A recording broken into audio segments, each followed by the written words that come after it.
Colleagues will be starting in the next 5 minutes, just waiting for all members to come through, and you're all welcome.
Recording in progress.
Good morning, colleagues. We are ready to start. Welcome to members of the Portfolio Committee. Also welcome to the Deputy Minister, as well as the Minister and the DG on the platform. It's a hybrid meeting due to other commitments that are there. And welcome to all the leadership of entities of the DTIC and members of the public. We have the agenda before us here. Can we then get a mover and seconder for the agenda? Morning, Chair. Yes, Member Lufefe. I second for the adoption of the agenda. Thank you very much. And Member Chance. Yeah, I propose the adoption of the agenda. Thank you. Thank you very much. Are there any apologies, Andre? Good morning, Chair. Chair, we have an apology from Mr. Gama, Mr. Msizani, Mr. Nchingila, and Mr. Tambo. Also, Mr. Gigabu will join us later, Chair. Thank you. Thank you very much. Apologies are noted. We have a list of attendees from the department as well as the entities that is before us here. I hope everyone is here. Agenda having been adopted. There are 3 sets of engagement today. First being the briefing by the DTIC on the strategic and annual performance plan for 2025-26 financial year, as well as the budget vote 39. The purpose of today's meeting is to receive a briefing by the Minister on the DTIC budget and as well as strategic and annual performance plan for 25-26 financial year. This engagement will include high-level overview of entities' target over the medium-term expenditure framework. The second area is a consideration of the committee's draft report on the DTIC revised 24-25 APP, and the committee will consider the first draft of the report of the DTIC 24-25 performance plan. And the third area is consideration of the draft report on the DTIC second and third quarter performance for 24-25 financial year. The committee will look in the first draft of its report of the DTIC financial and non-financial performance for second and third quarter of the financial year 24-25 financial year. I will now invite the Minister, if he's here, and the Deputy Minister is on site in case there's a technological issues to come through. Thank you very much. Over to you, Minister.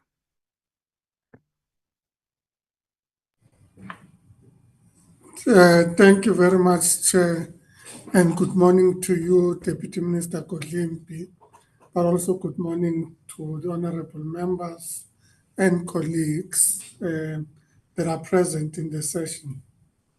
Honorable Chairperson and members,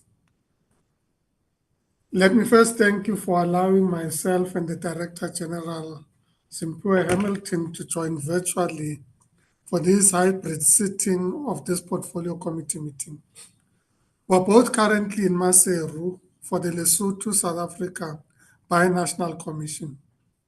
Members would note the importance of the Binational Commission as a cooperation platform between the 2 neighboring countries, fostering bilateral relations and enhancing interest in various sectors. In the Good Hope Chambers, the DTIC family is led by Deputy Minister Zuko Kodlimpi, accompanied by DTIC senior managers and heads of entities. Chairperson, the department, accompanied by its entities, present the table strategic plan 2025 to 2030 and the annual performance plan for 25-26 after government concluded the development of the medium-term development plan, which outlines the 7th administration's targets, measurable indicators, and expected impact for the electoral cycle up to the next general elections in 2029. The medium-term development plan identifies 5 key economic pillars, which will guide South Africa to sustained economic growth of 3% per annum. And these are the implementation of structural reforms, support for catalytic sectors, measures to stimulate investment, inducing demand and transformation. The approved MTDP has informed the DTIC's family plans. In developing the strategic plan and annual performance plan, as the executive authority, myself and deputy ministers have given considerable attention to the shortcomings and threats faced by South Africa. Furthermore, the guidance we have received from the Portfolio Committee has influenced our strategic planning and budgeting processes. Honorable members, you may ask yourself, what is different and what is new? As the DTIC family, we collectively agreed that we must navigate the storm by putting in place processes of addressing the constraints we are facing. These include addressing the following key issues. 1, high operational costs due to inefficiencies in energy and logistics. 2, high financing costs and limited access to capital and South Africa's sovereign credit rating. Excuse me. 3, insufficient digital infrastructure and the high cost of broadband. 4, limited pace of market development and the slow evolution of the innovation ecosystem. 5, reducing bureaucratic inefficiencies. 6, over-reliance on a few sectors and regions. 7, the high costs and limited availability of essential materials. 8, the collapse of critical infrastructure.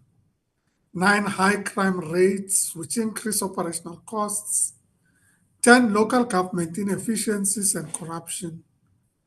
11, skills mismatches, high unemployment and low productivity, which further limits South Africa's industrial capability. 12, the absence of large-scale targeted interventions, such as robust skill and workforce development programs. 13, income inequality and high unemployment, which restrict domestic purchasing power. And 14, protectionist policies, which also limit competition. Honorable Chair, alone we will not solve these issues. It is the 7th administration that made the call to all sectors of society to join forces with government. Whilst we will be addressing reducing red tape through the proposed omnibus bill, business must increase its investments so that we can see the desired outcomes articulated by the MTDP. With your support, we will turn our constraints into opportunities. And this will be achieved by our ability to convene our colleagues to ensure that the state can convene and cluster players so that investments support each other, thereby enhancing investor intelligence, co-investing, and ensuring that the state can build platforms or components that serve as larger private sector investments, such as special economic zones. It's also about catalyzing and ensuring that the state can finance infrastructure that is a precondition for scaling investment, including bulk infrastructure, rail and port infrastructure, and road networks. And also about enabling the state to unblock obstacles to investment or change rules to allow investment to happen. In the course of the 2024-2025 financial year, as the executive authority, I introduced the concept and practice of policy and programmatic deep dives, wherein internal and external specialists are invited to provide strategic insights to the senior management of the department and all its entities. In these, senior managers and executive teams were able to engage with the sourced insights and collectively convert these into a SWOT analysis for the South African economy. This has in turn assisted the DTIC family to jointly develop the department's strategic plan and annual performance plan.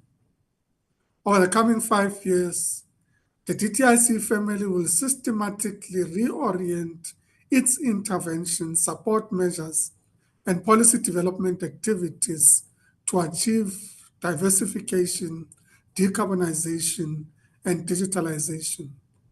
Achieving these goals will be challenging and will require human resources, expertise, and intergovernmental leadership far beyond the DTIC's currently far beyond what the DTIC currently has available.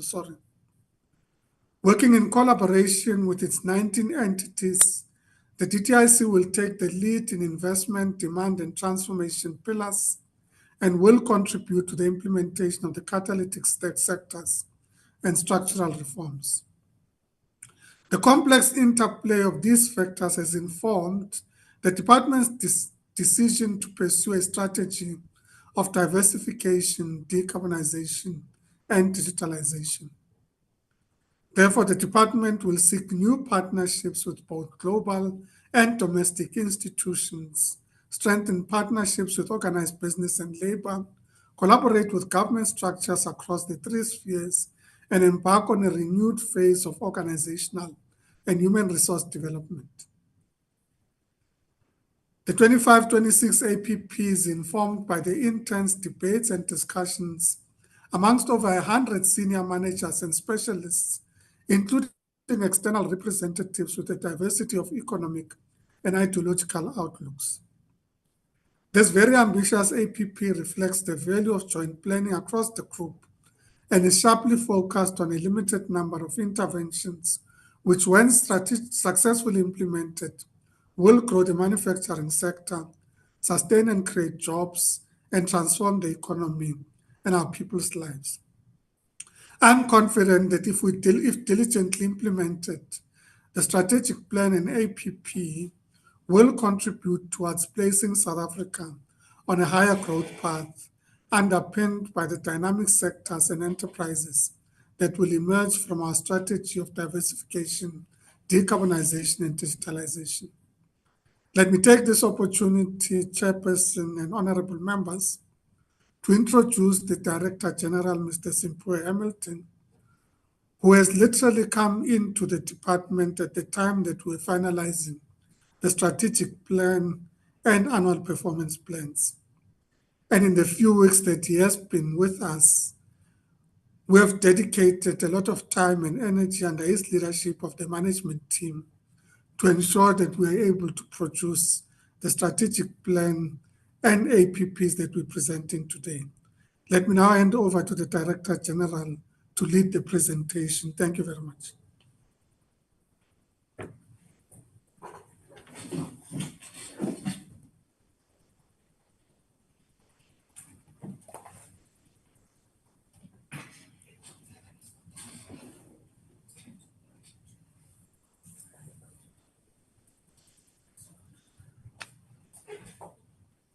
Greetings, Chair, members of the committee, Minister, Deputy Minister, colleagues, and all officials present.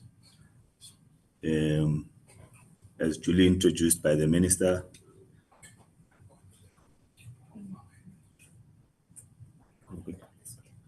I'm gonna have to look at this. As duly introduced by the Minister, I'm Simphiwe Hamilton, the newly appointed Director General in the department. I'm grateful for this opportunity to serve both our people and country and this department, and hope that we will work with the committee in a manner that will best serve all of us. So thank you very much for the opportunity. We are here to present the strategic plan and APPs as duly prefaced by the Minister, which we will take you through in the next couple of slides. We will cover the mandate of the department, the strategic goals and priorities, and then look at the APP itself. There are a set of annexures that have been availed, which we will not cover in today's presentation. Next slide. And without trying to go into too much detail in this regard, this is the mandate that informs the department, premised on the Constitution itself, The department has overview and purview on 45 policies and sets of legislation. We've only listed those that are commonly associated with the department, those first 10. And the vote of the department is focused on job creation, creating a sustainable economy, ensuring that there is transformation, and contributing to achieving the government's vision of an adaptive and restructured economy in this regard. Next slide. We have created a new impact statement that reads, and I will read it deliberately because the committee will be seeing it for the first time, that we are driving an inclusive economic growth through sustainable industrialization and job creation for a globally competitive South Africa. And you will realize that we capture all the key elements of what's contained in the priorities of the MTDP, as well as other key priorities and imperatives of the state in this regard. And we will be supporting specifically the outcomes of reindustrialization, job creation, transformation, and building a capable state. Next slide. We have also crafted a new vision that speaks to a dynamic and globally competitive South African economy built on the full potential of its citizens. And we will be working with the department to bring this vision to life, not only within the department, but in the daily lives of the people of South Africa. Next slide. We also conducted a SWOT analysis, and it is not just about listing the strengths, the weaknesses, the opportunities, and the threats, but it is about how we respond to each one of those and making sure that we are able to utilize them to the advantage of the country. And I'm going to just request a moment, Chair, because I thought I could read from the main screen there, but it's way too small. I would like to just put something in front of me that I can use for this purpose. Just 2 seconds with your permission, and I apologize for this. Have you got it there? It is, just in case mine takes long. Okay.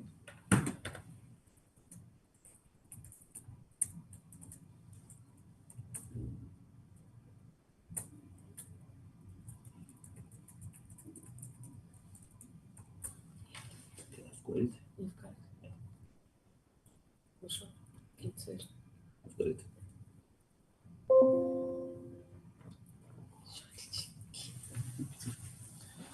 Sorry for the chat. So, in terms of the SWOT analysis, South Africa is endowed with a resilient manufacturing and mining sectors and agricultural sectors that have withstood a couple of headwinds over the last few years and remain the bedrock of the country's economy.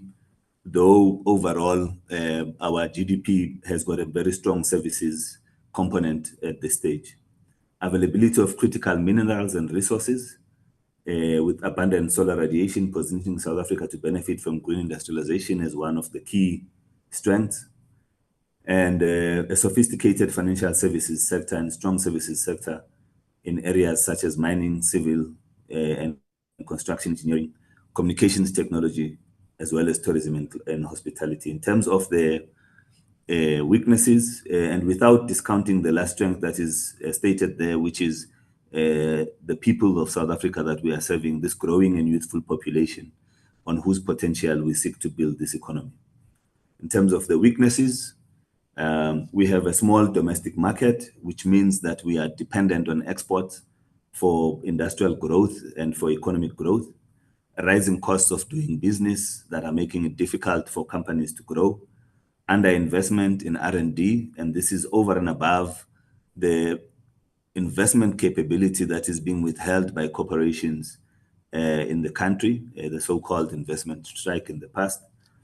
Excuse me. High levels of concentration in terms of the new entrants into the sectors, different sectors, significant regulatory barriers, low tariffs, and minimal import restrictions, which make it an open economy.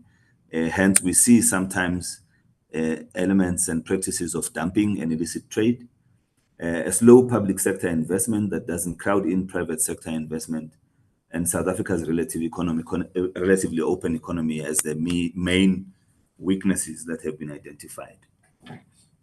In terms of opportunities, the free trade area in the continent, once fully ratified by all the nations and all the protocols signed, is an opportunity that we dare not miss and that we have every intention of using. And you will see when we speak to our export strategy how that will fit in. A digitally savvy and youthful population eager to enter the space, emerging sectors and green industries, including the optimal exploitation of critical minerals, focusing government support, including R&D to catalyze innovation and priority sectors, and then improving the utilization of the current preferential trade agreements. And I think the department here has done some analysis of the extent to which we are optimally using our trade agreements. And we've identified areas where we have existing agreements and have not optimized in that regard. And the intention is to enter into those spaces as already enabled by those trade agreements. And then obviously the threats over and above the geopolitical tensions that we are all familiar with. There is the issues around climate change and decarbonization, including the carbon border adjustment measures that are affecting our ability to access markets and to continue to trade, economic instability that often negatively affects businesses, heightened competition from other regions, and it's not going to get any better as we expect a lot of diversion from countries that may no longer be able to access the US that will then be trying to access the South African market and increase the competition, which in and of its own would have been acceptable and fair, but under the circumstances will amount to dumping and diversion that we would have to manage in this regard. And then environmental risks like natural disaster, flood, that affect our people and communities at different times. Next slide. And so our thinking was premised on the key guiding documents of the MTDP with the main key priorities of growth and job creation, reducing poverty and reducing the high cost of living, and building a capable ethical and developmental state. That cascades into the priorities of the cluster as already outlined by the minister in his opening. And then the department has put together a national industrial policy that is anchored on the triple Ds of diversification, decarbonization, and digitization. This is an all of government or government-wide approach that will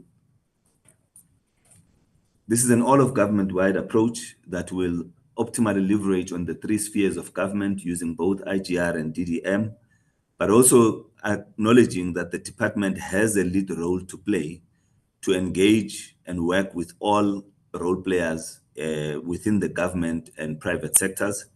And so it becomes critical for us as a department to build partnerships within and outside the state to ensure that we deliver on this. We will move beyond the MTDP, and you will see that most of our targets surpass at the very best, but meet the requirements that have been set in the MTDP, and we have every intention of delivering in that regard. Next slide. These are the key pillars that sit within the economic cluster, which we are also privileged this time around to be co-chairing with the Department of Transport, dealing with the issues of structural reforms, catalytic sectors, investment stimulus, induced demand and transformation. And in each of those, the cluster has broken down some of its focal areas that include, amongst others, working with the Department of Electricity to ensure stable electricity supply. And that includes even affordable electricity supply, primarily for the industrial players that are hamstrung by challenges that are electricity related. Working with the Department of Transport and the agencies therein to deal with issues of freight and logistics. And we have projects in this regard in our portfolio that include the Gauteng Eastern Cape corridor that will increase and enable exports through the port of Gqeberha, and thus release pressure on Durban as a port of entry and exit. And making sure that we work with local government. And so in some of our targets that we have set, we look at areas of performance in local government that include their economic performance and driving and assisting them to perform and grow, dealing with how they manage applications for approvals.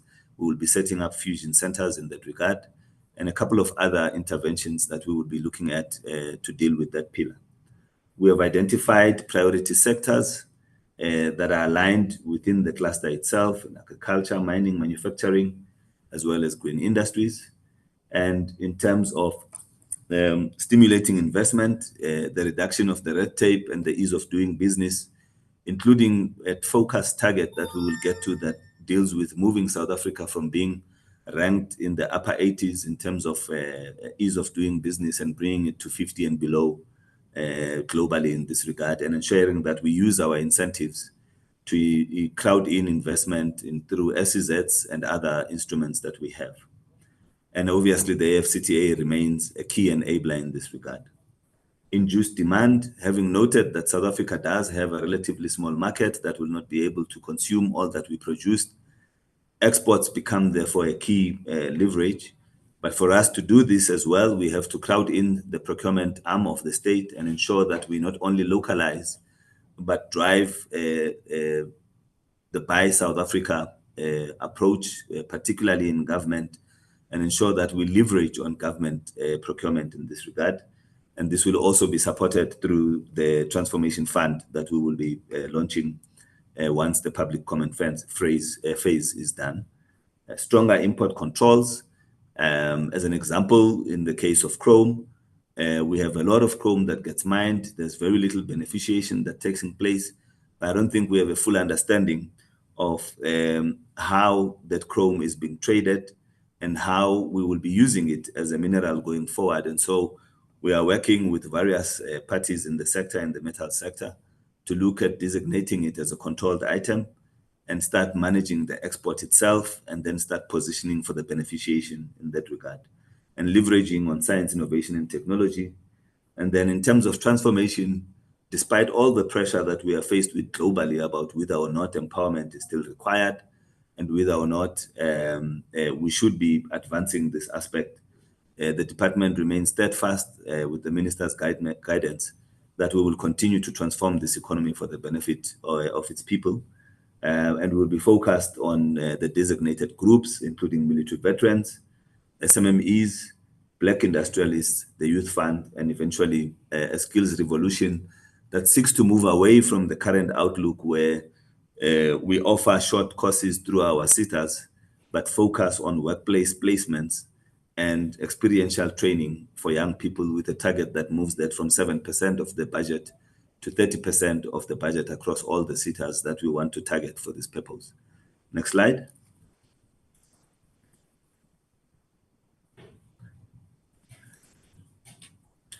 This is the summary of what the cluster has set up as key targets. And in subsequent slides, we will speak to the department's contribution thereto. And I would like to speak to this when we get to those slides. Here's the slide that deals with that. So of the jobs that are targeted, the DTIC itself will deliver 60,000 of those jobs through targeted interventions. But the ecosystem or the family itself is aiming at 1,600,000 jobs delivered in this regard. Investment, we are aiming for a 2 trillion rands investment profile in terms of subsistence farmers, supporting 10,000 of those over the years. Various works experience at 2,500 for the department. Induced demand through innovation and technology, where we start looking at patents and prototypes that are within our purview and having those commercialized. Increasing empowerment through employer ownership schemes in this regard, equity ownership scheme for employees, and increasing exports from the current 2 trillion level to 3 trillion rands, focused mainly both on the rest of the world and the African continent through the free trade agreement, and then reducing red tape and the establishment of the transformation fund. Next slide.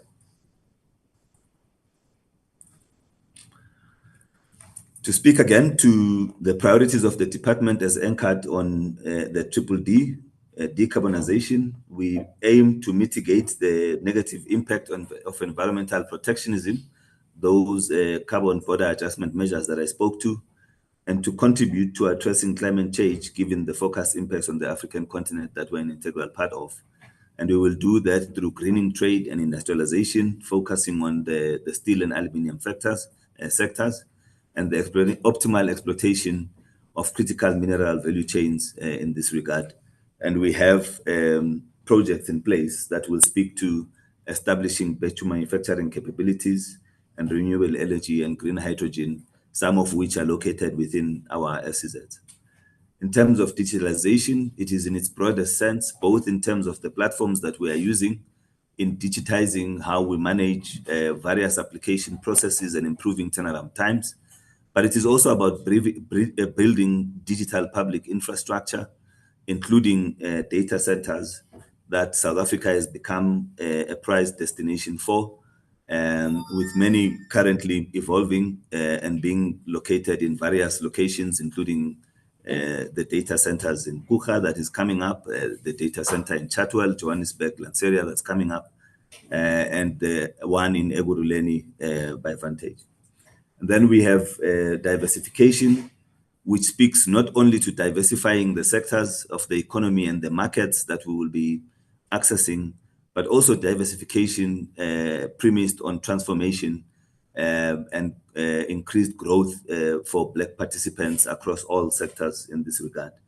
And we will do that in the various sectors of agro-processing, cannabis and hemp, chemicals and plastics, clothing and textiles, oil and gas, as well as tourism and GBS, through which we continue to grow jobs at the rate of 50,000 per annum. I think we can take the committee through the various pillars, but I think I would want to go to the strategy itself and not spend too much time on what's contained in the industrial strategy itself. But this is to indicate that we continue to work on those pillars as the guiding pillars of the department. So if we may go to the actual, So our strategy will be anchored and delivered through the 9 programs in the department, primarily the administration department that will provide all the support that is required. It is quite tempting at times to focus on the operational and delivery arms, but I think the department has been through quite a lot along with its entities over the last few years, and there is a very focused drive to re-strengthen and revive the department as a delivery arm of the state. We will have a strong regulations capability that looks at various acts and regulations that need to be amended to enable trade. And we will base this on research and interaction with various parties in this regard, including external parties who advise and highlight to the department the key areas that need to be looked into to ensure that we have a broad and balanced strategy. From a delivery point of view, we have within the program the trade colleagues who lead our various engagements in the different multilateral platforms, investment and special development that look at investment facilitation and promotion, as well as the areas of SEZs and industrial parks, sectors who look at the various sectors in this regard, and they have priority sectors that have been identified for this purpose. Incentives, including the best Black industrialist, MSEP that we work through, IDC, exports as a key lever through which we ensure that we optimize economic growth and are seeking to grow from the 2 to 3 trillion in the term, as well as transformation and competition, which are the regulatory aspects that ensure that we grow an inclusive economy that is fair and sustainable in this regard. And so in the overall, the department is responsible for 45 pieces of legislation, has got 18 entities with the BEE Commission not listed as one of the 18, which would make it 19. The establishment is made up of over 1,000 employees and a projected budget of 11 billion rands, which include in it the 1.3 billion rands that is specifically focused on the Presidential Youth Employment Fund that is administered by the MTDP. And I have spoken to the 4 priorities in earlier slides that the department will be supporting. Next slide. In this regard, our contributions, I will focus on the target itself, not so much the baseline. 40,000 jobs created through specific sectoral interventions. And here we are speaking specifically about the interventions that are identified in the various master plans that are currently in execution. Then there's 250 jobs created in the Social Employment Fund. I had mentioned it earlier, as administered through the DTIC, the IDC. The 150,000 job opportunities created through the GBS sector. 10,000 people skilled through partnerships with private sector firms. 500,000 unemployed people completing digital literacy course. 2,000 fully funded interns placed in the metros. 200, sorry. And a 30% increase from 7 to 30% in terms of the skills development through placements, apprenticeship, and experiential training. Next slide. Again, focusing on the actual targets, the rand value in terms of investment secured of 2 trillion rands.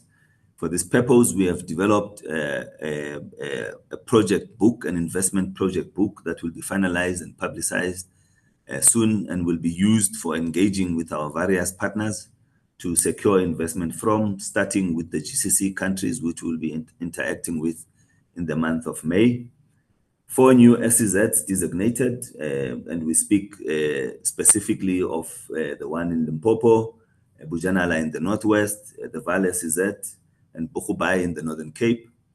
2 cross-border SEZ partnerships established, looking at Musina Mercado, as well as Nkomazi with South Africa and Mozambique, where we hope to land, in fact, have already landed an Emirati investor in the form of DP World, who will integrate this with their operations in the port of Maputo and create that corridor into a trade corridor that is for the benefit of not only the 2 countries, but Swaziland as a neighbor in that regard.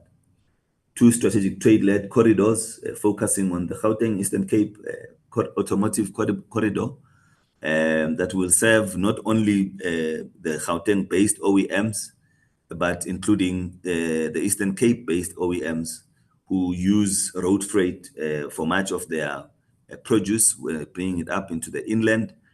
But in fact, most of them, like VW, use the port of Gqeberha for all their imports. So the vehicles that are on the road from VW that are not manufactured in South African factories move by road from Gqeberha inland. And so we will have a fully subscribed 2-way traffic of vehicles and components coming both directions from the Gauteng-based OEMs as well as from the Eastern Cape-based OEMs.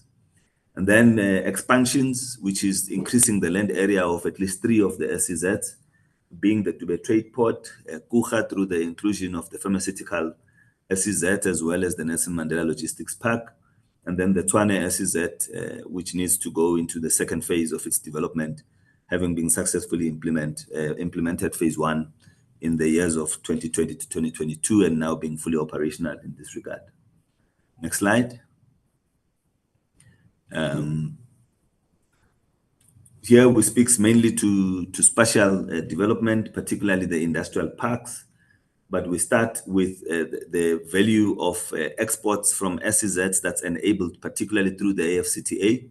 So there's the first implementation thereof. The AFCTA contains a specific clause that enables trade through SEZs on a favorable basis, and it is a clause that has yet to be activated, and we have the intention of starting to use it and ensuring that all the produce from our various SEZs is delivered in this regard. We have a list that you will show to the committee just now of 45 industrial parks that we intend to review, redevelop, and reposition, dealing not only with just the infrastructure of those SEZs, but also with how they are managed, how they are integrated into a relationship with the SEZ and become part of the supply chain of those, how they are utilized as aggregation points for local farmers where possible, and ensuring that those industrial parks become or come to the full potential of what they would have needed to deliver. Export revenue through the GBS sector targeted at 20 billion rands. Commercialization of prototypes, as I've already spoken to, 30 prototypes targeted. Leveraging on the funding competition outcomes, settlements thereof, we are aiming for 2 billion rands, which then can be used for various imperatives within the economy. And unblocking 8 billion rands worth of operationalization of investment through the operationalization of the fusion centers in the various metros. Next slide. This aligns well with the country's investment strategy. And as I've already mentioned, we have created a project book that has got 66 impenetrable projects that are ready for implementation, are bankable, and lie primarily within our SOCs. And we will be expanding that project book to include private sector inputs as well in this regard. Next slide. Again, not wanting to focus too much on the triple D, but I think the main thing is that the approach will prioritize efforts of positioning South Africa as an investment destination to partner countries that are known to have specific leadership positions. And I think this is better articulated more in the next slide than this one, if we can go to it. And that shows the countries and their areas of competence and why we will be targeting each one of them as partners from an investment point of view. We have packages that we are creating, starting with China as one of the key parties with whom we've had several interactions in the recent past. And we are creating packages emanating from that investment book that are targeted to each of the countries where we believe we can have a strong relationship in this regard and beneficiate from that. Next slide. These are the packs distributed across the whole country that we spoke to, that we intend to work with the provinces, the municipalities, and the owners thereof to unlock economic growth in those regions and ensure integration with the SEZs where suitable. Next slide. In relation to manufacturing growth, specifically as a sector, we have a target of increasing it by a minimum of 1% across all sectors over the period annually. Developing 3 value chains in the critical sectors mineral. In this regard, we currently as a country are processing only 0.1% of our critical minerals, and the target that we are setting is that of 5% over the term. Increasing procurement by the state on a localization basis to a minimum of 500 billion rands, and reducing rail costs by a minimum of 15%. At this stage, South Africa operates, the rail sector operates at 140% if compared in terms of cost, if compared to the road cost. We want to bring that back to the range of between 60 and 80% over the next few years. And so the target annually of reduction there is 15%. Increasing exports from 2 trillion to 3 trillion rands, and utilizing our agreements optimally to ensure that we benefit and include the work that can be done in that regard. I just want to see other areas that would be of interest before we get to the actual APPs. Can I ask that we move to the next slide? I think I've spoken, please, the next one on the exports, which is the butterfly strategy. There we go. So we have formulated a butterfly strategy that speaks to AFCTA being the backbone of our growth. So more than half of the trillion rands in increased exports is premised on access to the African continent, with the other half being the rest of the world. And the idea is to effectively leverage our position geographically and otherwise to ensure that we grow the exports. Next slide. We have prioritized this into 22 countries. And so the committee will realize that not only do we say we will do something, but we drill it down to a country, a sector, product lines in this regard, so that we are very clear about how we are going to access specific markets and grow those markets going forward. Next slide. The Transformation Fund, 100 billion rands, I think well publicized, going through public comment at this stage, and the 800,000 ESOPs that I've mentioned previously. Most importantly is the omnibus bill that will seek to reduce red tape, improve ease of doing business, and address some of the key challenges in this regard. Next slide. And then in terms of internally in the department, to improve the working relations, both in the department and its entities, having engaged staff who are committed and willing to do the work that they need to get, meeting all our targets in terms of performance at a minimum of 80%, unqualified audits, as well as transformation and compliance there too. Next slide.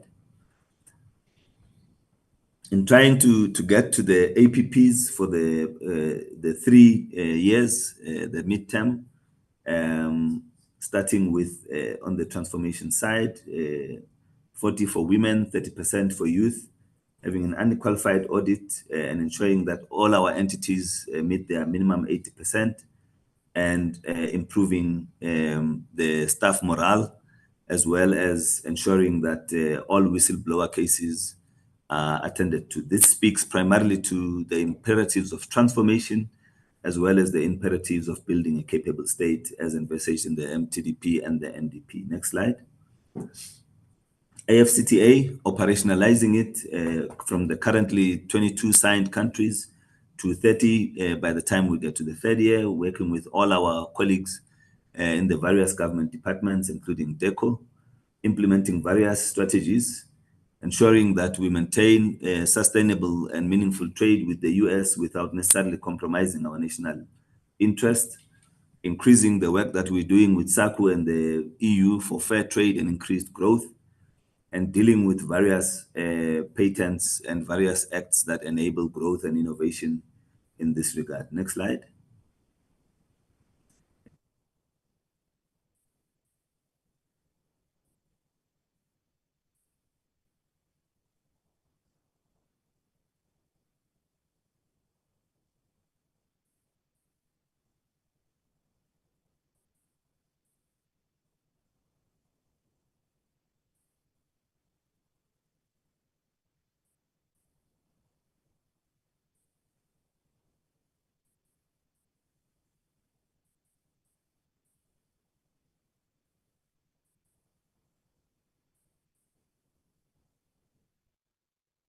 I hope the Starlink is working there in Lesotho.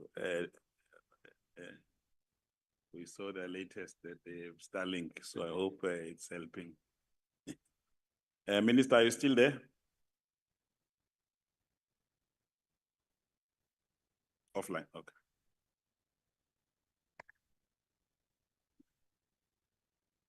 Is there no one here who can proceed in the meantime, DM? I will ask the the DDG, Deborah Makuba, the doc, to proceed until the DG comes back online. But we are on program 2 trade. Yeah. Good morning, Chair, TM, and honorable members.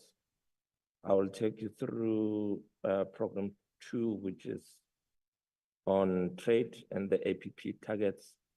So this program deals with the trade agreements which we are engaging in or trying to sign with different regions.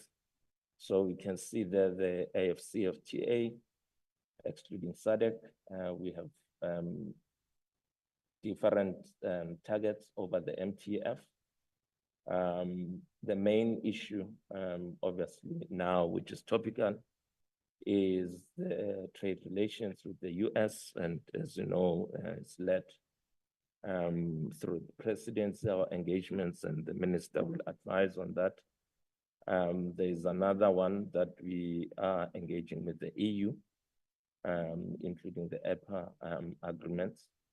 So what we are also planning to do now is to amend the Patent Act, which will be submitted to the Executive Authority and Cabinet for approval. On slide 37, there is a plan to amend the Designs Act that is dealing with the registration of designs. So we want to bring in efficiencies there because design is another key element when it comes to manufacturing. Other issue which we are engaged with this year, we are, given that we are the president for the G20, we are engaging there with various segments of the G20 to advance the African agenda, including our own national interests. We are also engaged with the WTO, particularly the reforms of the WTO. So we are the leading country there in advocating for the reforms. And we'll be deploying quite a number of trade instruments to make sure that we deepen the regional value chains, particularly when it comes to the critical minerals. Then program 3, which deals with investments and special industrial development. Basically there, the focus is on the special economic zones and industrial parks. So we have targets over the MTF to make sure that we deepen and also making sure that industrial development from a spatial perspective, it's implemented in different zones. And as you can see there, there are plans to implement those strategies, especially industrial development strategies. And the other one is to make sure that we design these SCZs through the cross-border partnerships, as we have indicated that regional value chains are important, and we are of the view that the cross-border SCZs can unlock opportunities in there. So I'm moving to slide 39. It's the number of industrial parks which we are planning to implement, and we can see over the medium term. In 2025, we're planning to have 10, 15 in 26, 27, and 10 in 27, 28. And the industrial parks are mostly in the townships and rural areas. So it's important also that we promote economic opportunities in those areas. We have plans for a number of one-stop shops to be rolled out in different provinces. There's now the new Fusion Center to make sure that we accelerate reforms when it comes to the issuing of licenses, permits, and registration. And as a department, we'll be undertaking surveys. There is also the important role of the energy one-stop shops in unlocking opportunities. And the other programs are skills related plans, which are demand-led skills, which are key for the economy. On program 4 deals with sectors. The main program there is the implementation of the national industrial policy. And I think at the right time, the minister will come and present it here. But through that, there are plans to increase the manufacturing value addition over the medium term. The other area which is being targeted is the role of critical minerals, mainly the processing and beneficiation of those critical minerals in the country, so that we beneficiate and add value instead of exporting unprocessed minerals. We are of the view that public procurement plays a very important role. It can unlock opportunities. So there is a plan to increase the value of locally manufactured products in the public procurement system. We'll also be targeting rail transport equipment, the increase in local production, because the importation of transport equipment creates balance of payment challenges for the country. So we have the view that the state can play a role in there. We are targeting growth of the cannabis industry by 10% per annum from a base of about 14 billion. There's an opportunity there to massify participation by various entities in rural areas in the value chain of the cannabis industry. And another plan is the reduction in rail tariffs.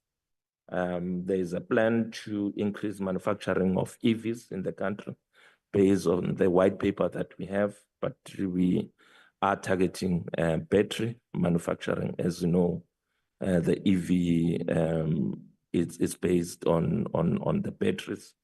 So we have the resources in the country to play a critical role in there, and linked to that is the manufacturing of renewable energy components in South Africa.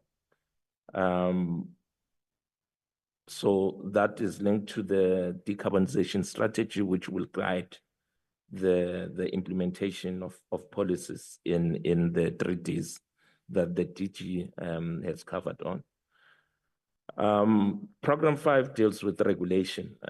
So there are quite a number of regulations which are being targeted for amendment, but key is the omnibus bill, which will then, it's a general laws amendment bill, which the department will come here and to Parliament and table, which will cover various acts which are inhibiting speedy delivery of industrial development in the country. So that bill will then, instead of amending different pieces of legislation at different times, the omnibus bill will then consolidate the amendments. And again, we have committed ourselves to reducing the turnaround times in the processing applications of permits. So we will be measured on that. Program 6 deals with the incentives. Obviously, if there'll be no speedy industrial development without the role of incentives in the economy. So we are planning to increase the rand value of investments through the financial support. We are of the view that the Global Business Services is an anchor program to create jobs for the youth. So there are targets in there.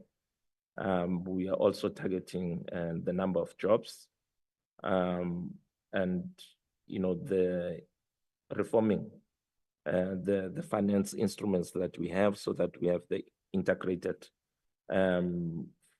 industrial finance access to the economy. Then I'm moving over to slide 44, deals with exports.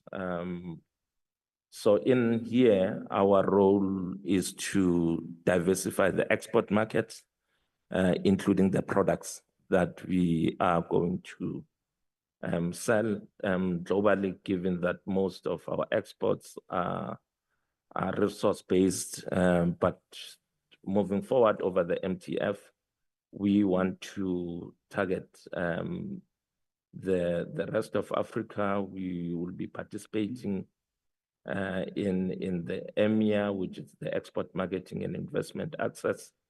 Will reduce the number of days in which the cruise schemes are and the application are processed. We will then increase the rand value of exports to Africa, but also the rest of the world. We are planning to increase our capacity in this area of export skills. Then the other program is on transformation and competition. In there, we have two big institutions that are playing a role, being the BE Commission as well as the Competition Commission, and other institutions related to the role on the implementation of competition policy and regulations. So we are, as is mentioned in the media, and the minister has presented on it. So there is a big transformation fund to finance Black industrialists and deepen transformation in the economy. So we also have other job opportunities being identified through the transformation. We are going to deepen the number of market inquiries, as well as supporting the youth unemployment or youth employment through the EAS program. So that is, those are the plans under the transformation and competition. And lastly, it's about the research that we are undertaking.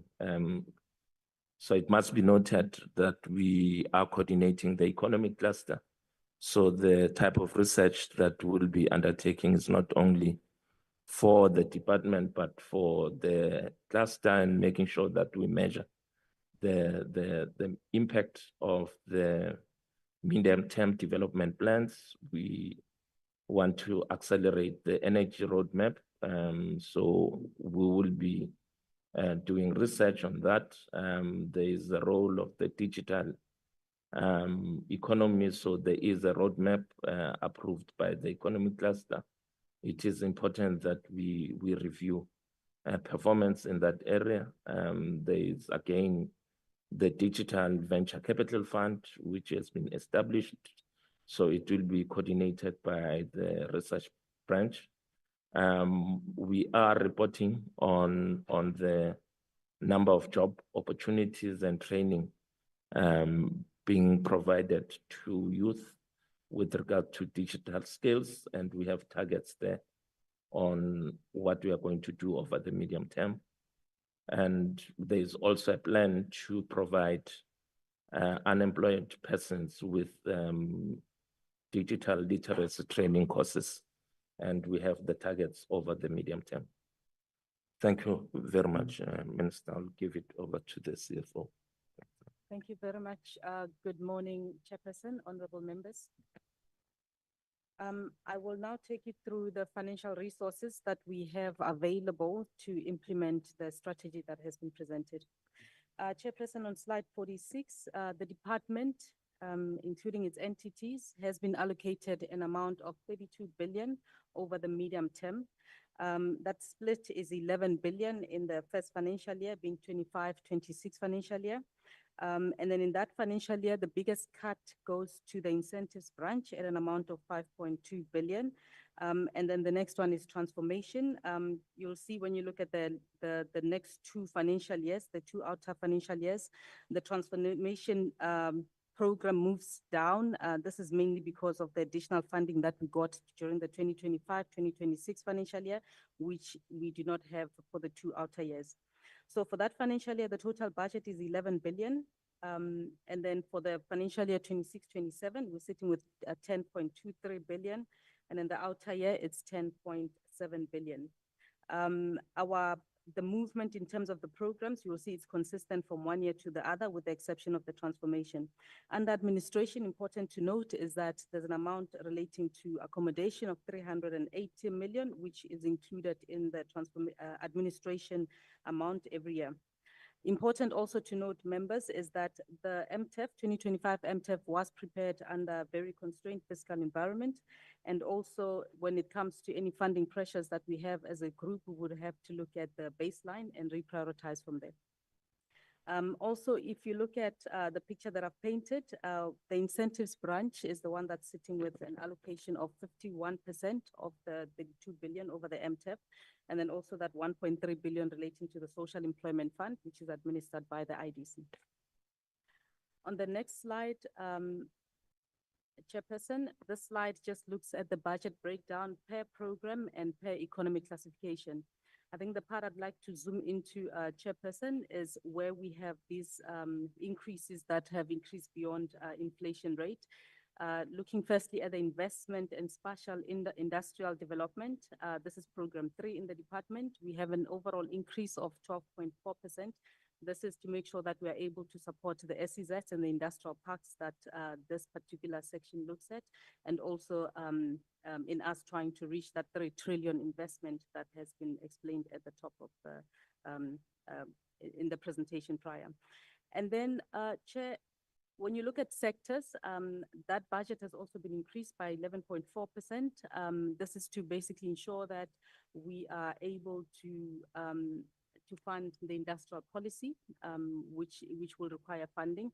As part of that funding, the incentives will also increase. Some of the funding incentives from the incentives branch will be going towards the industrialization and supporting those programs, particularly manufacturing, looking also at Black industrialists and so forth.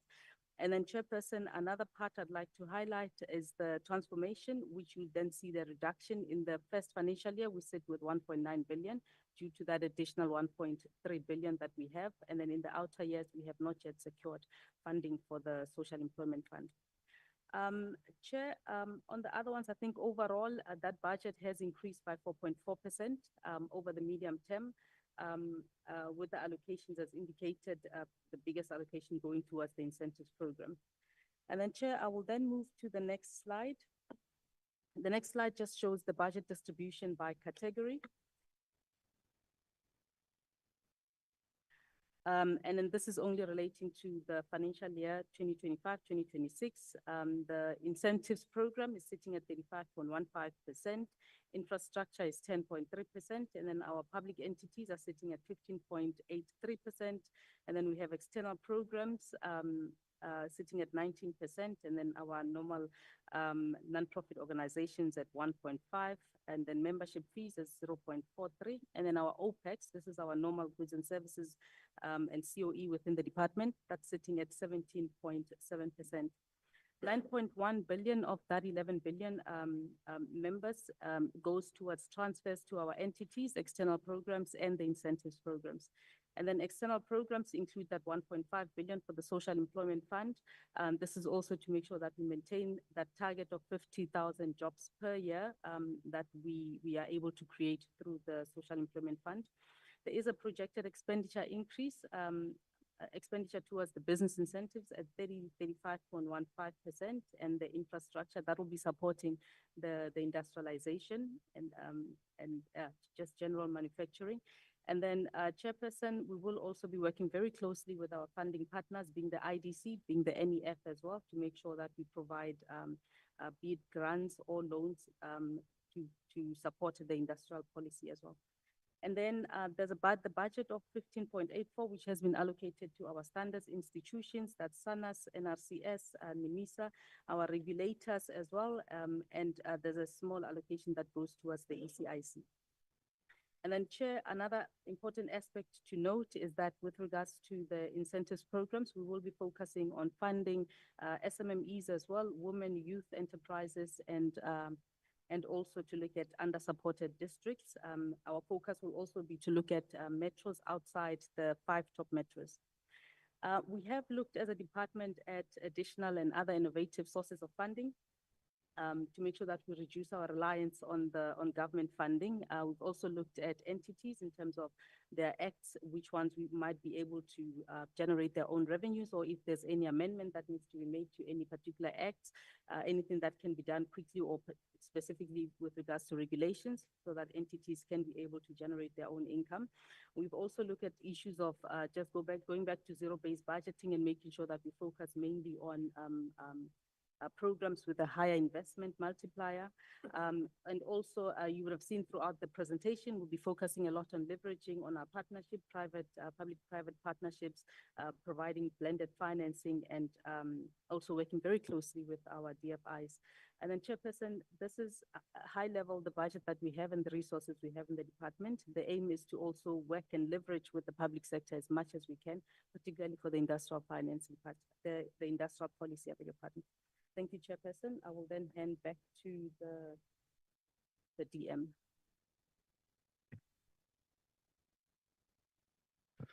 Thank you very much, Chair. I don't know how you want to go about the entity APPs. I have 19 of them here, so you can guide on how you want us to do.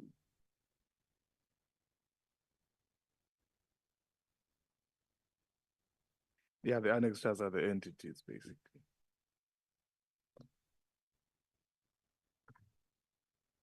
I'm sure, let's take a tea break for 15 minutes, and then when you come back, we can allocate just high level entities, because there was a complaint raised last time that we don't see. Maybe for completeness, maybe the DDG can just take us through, and then entities will be here for answers, so that it becomes easy to read, because it's quite a number of these entities, and I'm sure you can, during tea break, consult where there's issues. I don't think there should be any major issues. Let's take a quick, we'll be back at 11:30. Thank you. And then I hope you're trying to connect the minister and the DG. Thank you.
Thank you, colleagues. If you can kindly take our seats.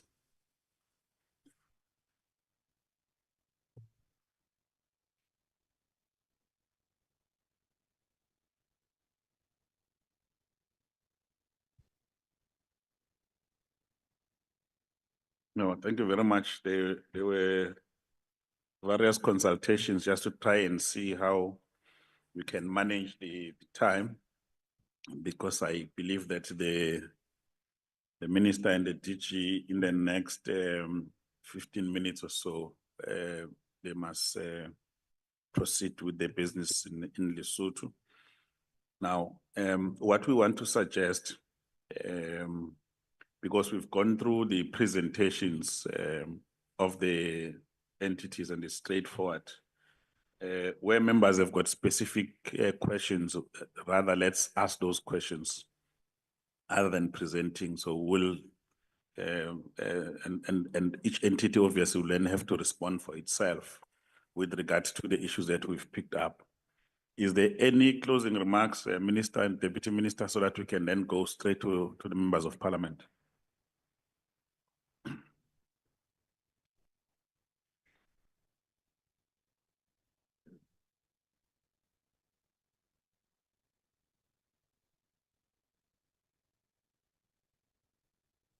Just until we are clear whether the minister is.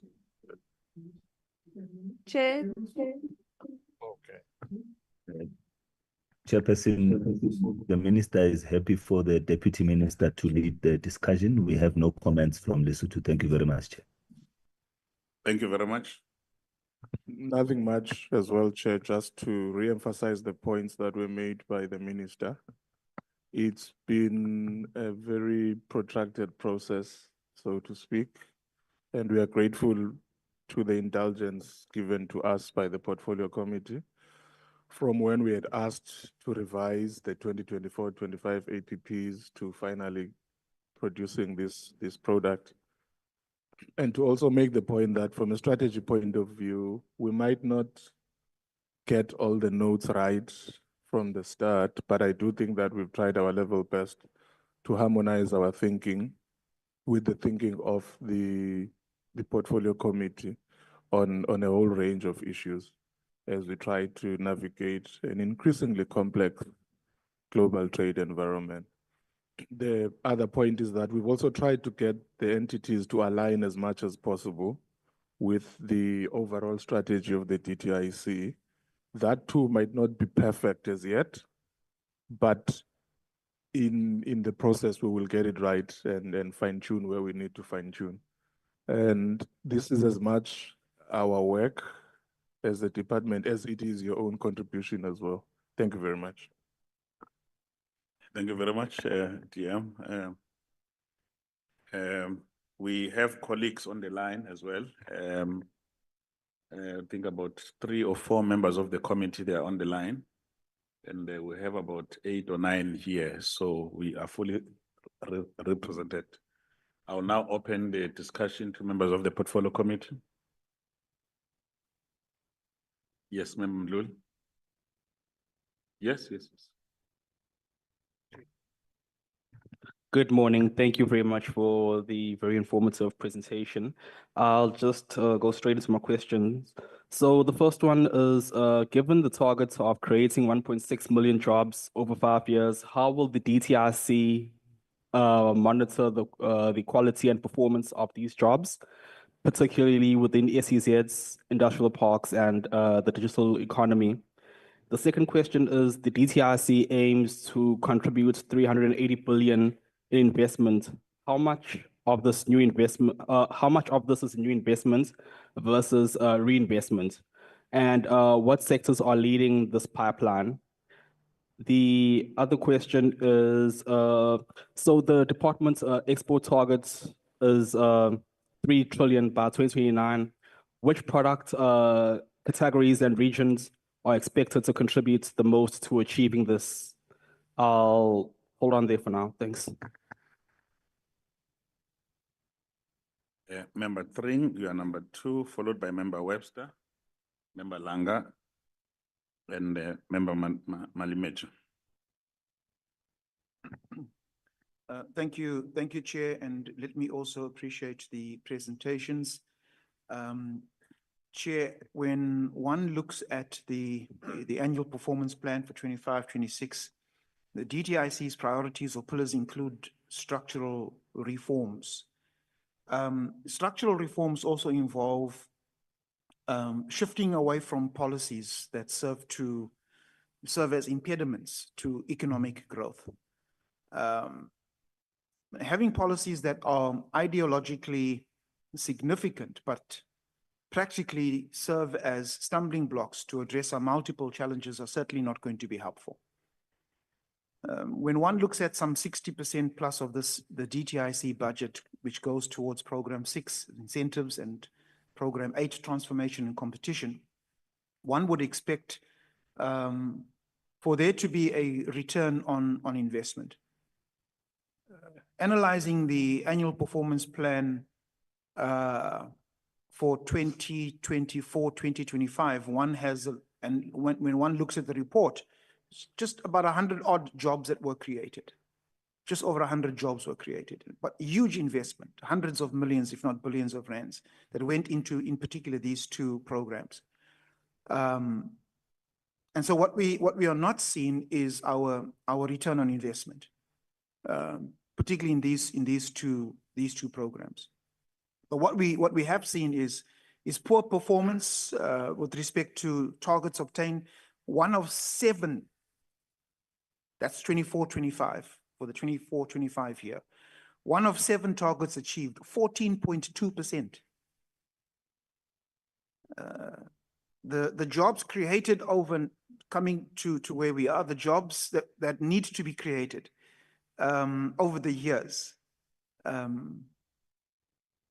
certainly not been realized. And the 7 million jobs in terms of government's priority, or the 1.6 million identified in the report, the 1.6 million from DTIC, 3 million, or that's national government's target, 3 million work experiences, or 345,000 DTIC work experiences, then becomes a pipe dream if one looks at past performance. And I think it's going to be important that we look at these deficiencies and are able to address these deficiencies if meaningful structural change is to be implemented. Then clearly, Chair, I think geopolitical tensions, tariff wars, the potential loss of AGOA, implementation of CBAM poses a significant threat to our economic growth objectives. It would be good to hear, and I have seen some interventions and some initiatives to address these particular challenges. But perhaps if you could begin to expand on that in the light of South Africa's keen interest in terms of what are we as a nation doing, as a country, what are we doing to mitigate these threats? And as I said, noted the carbon tax equivalents and the ring fencing initiatives that are to be implemented with regards to the CBAM. Chair, research and development is said to proportionately increase GDP with commensurate increases in investment in research and development. So I think that economically ought to be a known fact. The more you invest in research and development, the greater the chances of your GDP growth are going to be, increases in GDP growth. So to what extent, and I haven't seen what that particular increase in investment in R&D is going to be with regards to DTIC. It is said that Africa is the next China. Reading different journals, economic journals and magazines, they say Africa is the next China. But what is the status regarding the signing with regards to the AfCFTA? What is the status with regards to the signing of the necessary protocols with the different African countries? It's good to see that the target is 20 this year, 25 the next year, and then I think 30 African countries trading in the outer line years. But what is the status with regards to some of the other countries? and those protocols that need to be signed in order to fast track inter and intra-Africa trade. Chair, the ACDP welcomes the department's focus on beneficiation.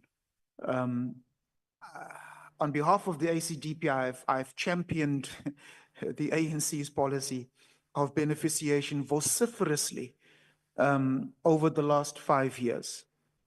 And to finally see it as being one of the pillars and a core focus within the priorities and the plans, I think is welcome. But Chair, I've also called for an index, because it's one thing saying that we're going to start to beneficiate our natural resources, our minerals and so on. But it's another to see what is our progress. So we heard the focus, for example, on chrome, but there are obviously many other minerals that we can actually look at beneficiating. So how are we going to track the progress of our beneficiation? And I've recommended that we actually have an index to actually track that. Deputy Minister, do you agree that that's a good idea?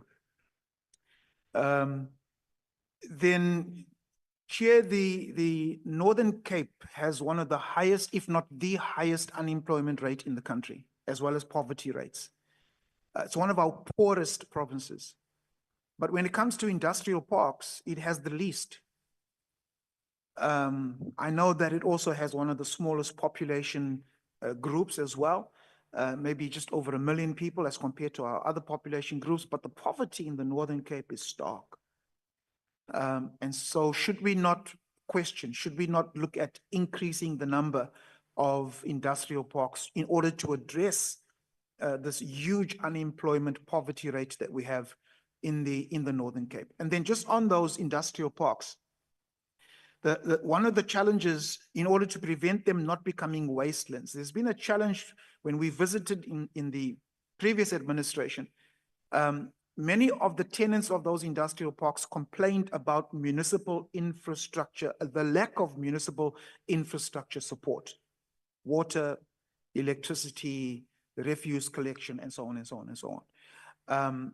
So hopefully with these industrial parks, the 40-odd industrial parks, we are going to make sure that the necessary levels of government all play their role to ensure the success of these industrial parks. Slide 26 of the presentation is the of the NPP presentation. Speaks about a 0.5% baseline increase in manufacturing growth, or 1% over 5 years. Is this baseline or 1% growth over 5 years sufficient? Manufacturing growth, is it sufficient to address our economic challenges? Particularly when we note that the economy certainly needs to grow in the region of between 3 to 5% in order to address our challenges. And then, Chair, in conclusion, what consequence management sanctions will be applied to entities, officials who fail to meet all of these beautiful targets that are presented to us, and who failed to implement the recommendations of the Auditor General over the last few years? And will the monitoring and evaluation of this particular department hold individuals to account? Thank you, Chair. Thank you very much, Member Webster. And then will be followed by Member Langa, then a Member Malimecha on the line. Thank you very much, Chair, and let me join my colleagues in thanking you for the presentation from the DG and the DDG. I think I want to first start by saying that we have called for boldness for a long time, and we've asked for boldness, and I think it's encouraging to start seeing some of that boldness in these plans, to see boldness, at least in scope. You see it in the growth projections, you see it in the transformation targets, you're seeing it in the trade targets, particularly on the continent, and, you know, in various other aspects, shifts to new economies. So it's really great to start seeing that boldness. And I guess the question remains to pick up off the back of Honorable Tring's final comment is, will we see boldness in execution? And really that's, I suppose, most of our questions are going to be in that direction of how do we then start to see boldness in execution? I think my first question is around investment and spatial industrial development. And you see in some of the indicators that are in the plans, issues of the number of industrial parks developed, demand-led skills. And the question then becomes about how much or how many of these are then going to sit within townships. And I say this because about 50% of South Africa's population is in townships, and there isn't anything that makes it clear from the plans how we're integrating that economy into those developments. And for as long as we are leaving the township economy behind, for as long as there isn't intent and a special focus on ensuring that it's integrated into those kinds of plans, then we won't see the kind of growth that we want to see. The second is around the targets around the Africa Free Trade Continental Agreement. And the reality is that, I mean, those are bold targets. I think we're going from 8 to 20 in a year in terms of some of the trade agreements that we're wanting to get into.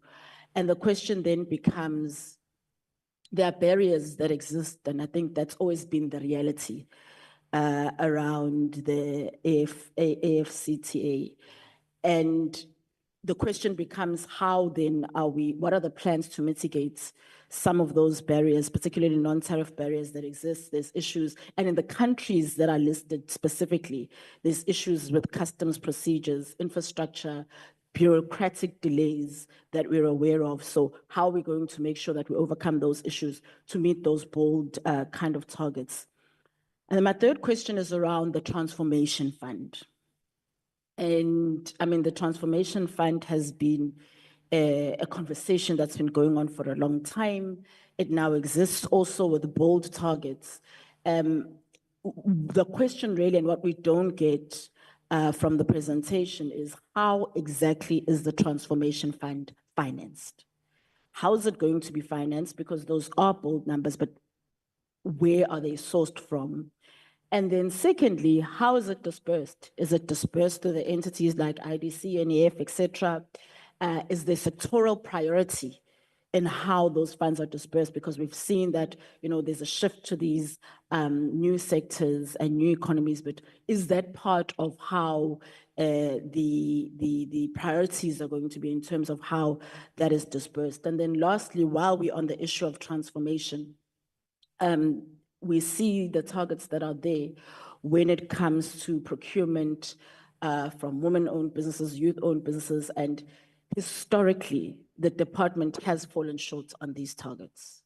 So again, it's good to see numbers and the boldness, but what have been some of the challenges that kept the department from meeting these targets, and how are those going to be now mitigated in order to make sure that we see these targets met? Thank you very much, Chair.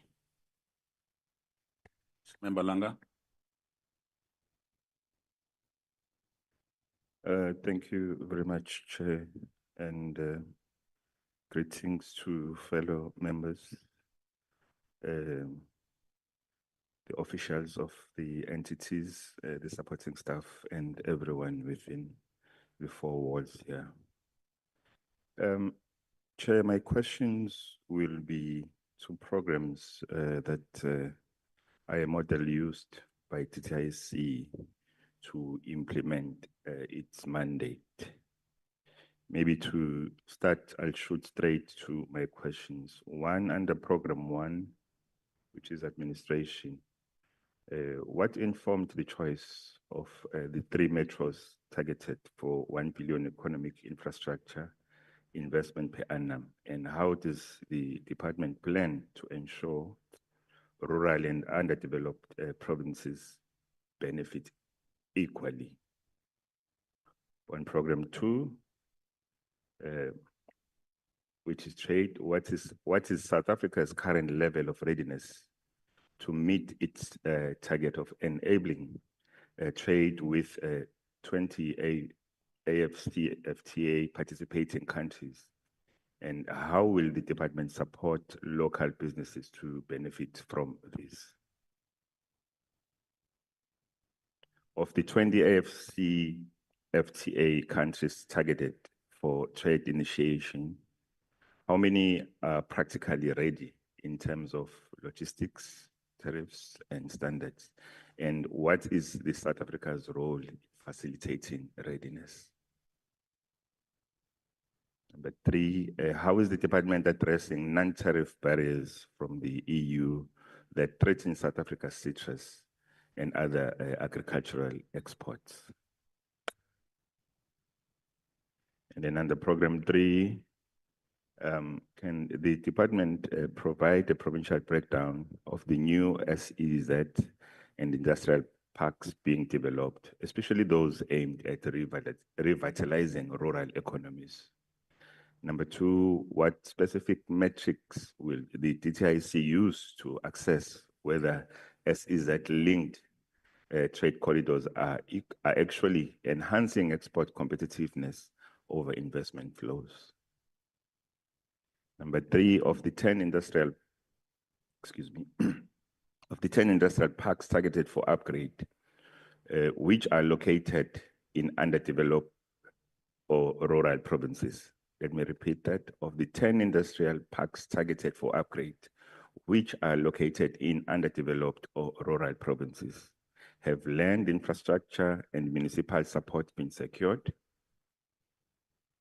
Under program 4, what tangible outcomes does the DTIC expect from the cannabis industry growth target of 10% per annum and earmarked for this growth? And number 2, in the light of the recent closure of ArcelorMittal long steel operations, what specific targeted interventions by the DTIC excuse me. In the light of the recent closure of ArcelorMittal long steel operations, what specific targeted interventions does the DTIC plan to implement under the sector's program to support and revitalize the steel manufacturing sector, particularly to safeguard jobs and local production capacity? Number 3, what measurable outcomes from the previous year support the current target to reduce rail transport and equipment imports by 10%? Has the DTIC conducted an import content audit to guide this target? On program 5, what specific red tape reduction interventions will be implemented in 2025-2026, and how will these be independently evaluated? Number 2, what steps will the department take to ensure the timely development, consultation, and submission of the omnibus bill intended to reduce red tape, particularly given that bill processing timelines may extend beyond the current 2024-2025 financial year? How will the department manage the risks of delays in processing and enacting the omnibus bill, and what contingency plans are in place should the bill not be finalized within the projected time frame?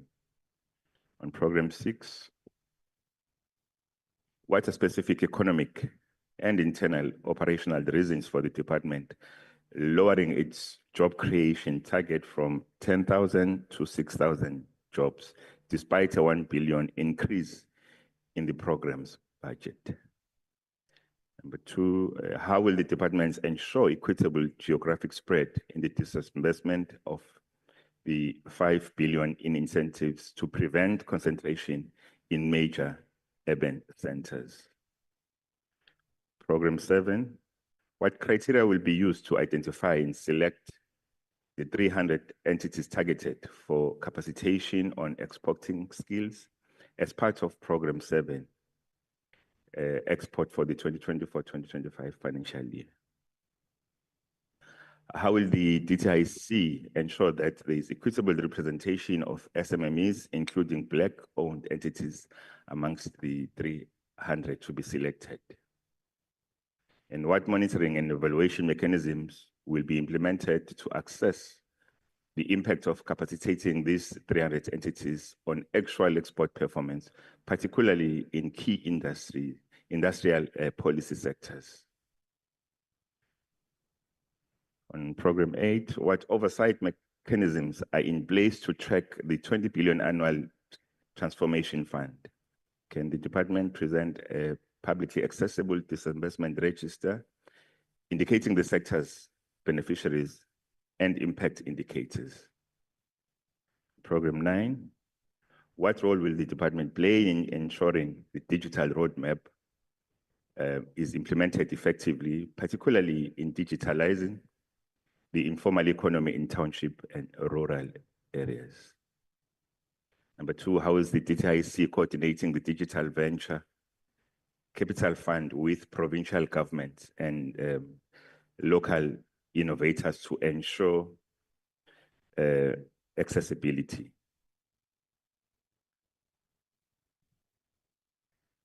Chair, the next question arose from through reflecting slide 6, slide 9, slide 22, and slide 42.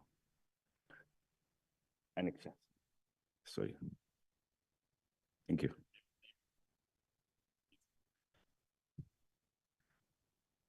Okay, it was through, sorry.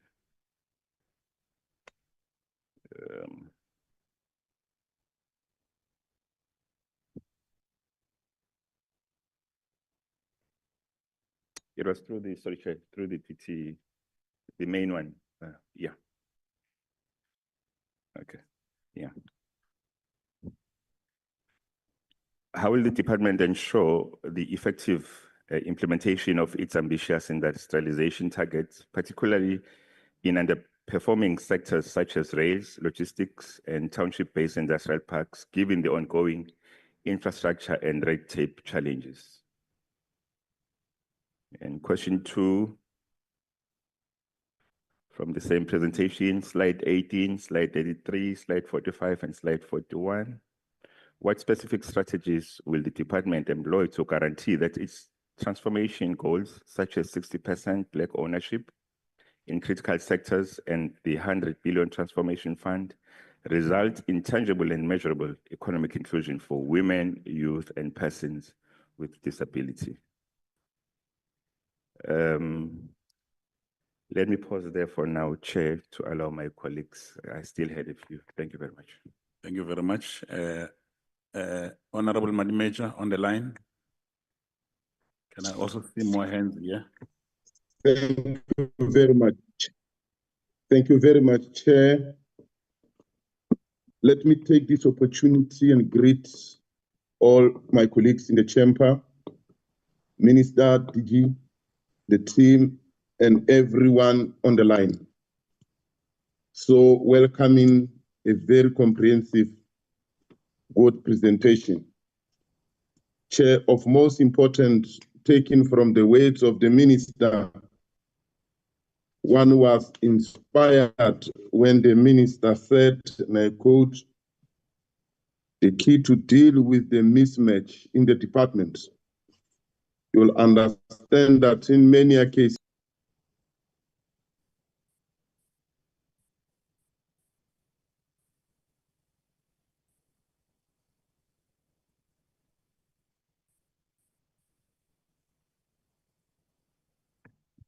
So we'll come back to you, Honorable Madam Major. I can see you are gone. Member Chance. Be followed by Member Gigaba. I hope I'm not leaving anyone behind. Thank you very much, Chair, and thank you to the Minister, Deputy Minister, and the contributions from the officials. I'd like to just start by referencing 2 very important comments that the Minister made in his early opening remarks, which is that the main purpose of this department is to unblock obstacles and allow investment to happen. Because ultimately that is what this department should be doing. It should be making it easier for business to do business. And obviously with all the regulatory factors, that need to be put into place in a democracy. So I'd like my comments and questions to be evaluated with those background comments from the Minister. And that then brings me to the first question, which is aimed at the Deputy Minister and the Minister if he's still on the line, which is that the role that you are playing in the lead of the economics cluster in this country, and the extent to which that lead position is permeating into other departments' policies and legislative programs. And I'm thinking in particular of the opposition that the Employment Equity Amendment Act has elicited from two business organizations, Sakileka and the National Employers Association, who represent thousands of businesses in this country, for whom the sector targets and the demographic targets are completely unacceptable for all sorts of reasons, but one of which is the fact that they just overburden businesses with more regulations and red tape. So in the context of your stated ambition to make obstacles go away, how do you view that piece of legislation? And is there something which sort of institutionalizes decisions in government that are sort of handing with one hand and taking away with the other? So that's really the question aimed at the strategic role of the department in leading government policy to make it easier for businesses to happen and for investment to happen. So just coming to a couple of specific questions. I put a question to the Minister a little while ago and he responded by saying that there are 30 foreign economic representative positions vacant currently. And that comes to the issue of your trade and export policy. So I'd just like to know, what is the plan to fill those vacancies? And not just to fill them, but to fill them in countries which have the greatest potential to develop trade relations with South Africa. And with what sort of people? Who are you going to fill these vacancies with? Where do they come from? What are their qualifications and experience? Then the issue of beneficiation is a real bugbear, and it has been for a long time. And I think that Honourable Thring asked the question, which is to say, can you be more specific? So, for example, if we think about chrome, the chrome export ban potentially could lead to a decrease in the price. It could lead to reduction in exports and other countries producing chrome filling in the gap. So the timing of any beneficiation policy and export bans has to be coordinated so that there is a business out there that is making use of the chrome and beneficiating it, whatever you like to call it, whether it be manufacturing or beneficiation. How is that plan being put into practice, and which businesses, which companies are being talked to actually take up those opportunities of beneficiation? I mean, I think of batteries, for example. The department has an ambitious plan around batteries, but just recently, the Swedish battery manufacturer that invested or raised $14 billion to make batteries went into liquidation. So, if $14 billion in a Swedish company results in a company liquidating because it can't make batteries, how are you going to try and solve that problem? What is South Africa's competitive advantage in battery manufacture, apart from the fact that we have some critical minerals, which on its own is not sufficient? Then, regarding the Transformation Fund, the comments are due to be, or the submissions are due to be submitted by the 7th of May. What happens if the majority of those submissions actually are questioning the fundamental rationale behind the Transformation Fund and are making suggestions or recommendations that are completely different from what the department has put into its concept note? How open are you to a rethink of that fund? And will you be conducting open discussions with the stakeholders to try and reach a point where there is agreement that whatever is decided by the department has the backing of business and civil society? Then coming to special economic zones, I'm not quite sure that the strategy around SEZs has been properly articulated in the way in which they are special. What makes them special? And why should they be special as opposed to any other area? There's been talk that there's going to be a focus on exports, but I don't see that focus necessarily in all the new SEZs that are indicated in the strategic plan presented to us. And then there's the fact that the department is having a fight with Treasury over the tax incentives, because the Treasury doesn't like tax incentives, doesn't like to stop taxes being raised. When we were in several of the SEZs that we visited in our oversight visit, we were told that many of the businesses that are there are not getting the tax incentives. So if you as a department believe that tax incentives are an important part of SEZ policy, what are you doing to get the Treasury to come around to that idea? Then the industrial parks, again, is a big bugbear. I mean, bearing in mind that the industrial parks policy was conceived as part of apartheid spatial planning 40 years ago, is the location of the industrial parks, are they optimized for investment? Have you done a proper analysis of whether the parks that are currently there and are mostly dilapidated are the places where the investment needs to go? And then who's going to pay for them? Because it's been said for a long, long time that the parks need to be revitalized, but nobody seems to come up with the money. And many of the parks are under the responsibility of provincial government, some under local government, some under the DSPD, some under you. How is that going to be coordinated? Then the question of cannabis. Now, the department recently took the master plan from the Department of Agriculture and is now responsible for the cannabis sector. And this morning, literally this morning, I received an email which was sent to the department and various other departments, including Agriculture and Justice, around the fact that the Drug Trafficking Act prevents the commercialization of cannabis. And this has been the case since 1992, when this act was passed. Notwithstanding the act that was passed to allow personal use of cannabis. So what is the department doing to unblock this issue with the Department of Justice to get cannabis and hemp removed, or at least recategorized, so that commercial exploitation of this product can begin?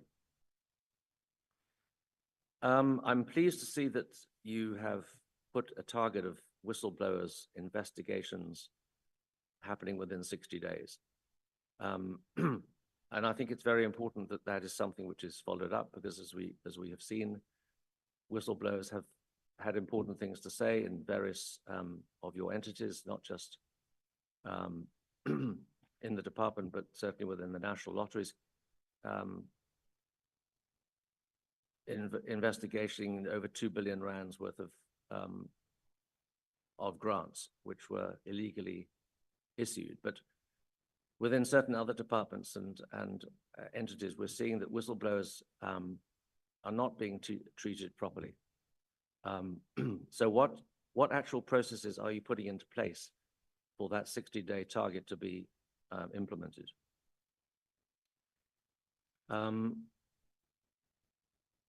I'm interested in this idea of a single financing access for industrial financing. How does that actually work? What does that look like? Is that going to go through one of your existing financial DFIs, the IDC or the NEF, or how is that going to work? Then it seems to me that in terms of the 11 billion rand budget that you have, we often hear that there is resource constraints within some of your entities. For example, ITAC claims that it doesn't have the resources to do a full review of all the tariffs that are currently in place, many of which haven't been reviewed for 20 years. I see Mr. Cowie is looking at me intently.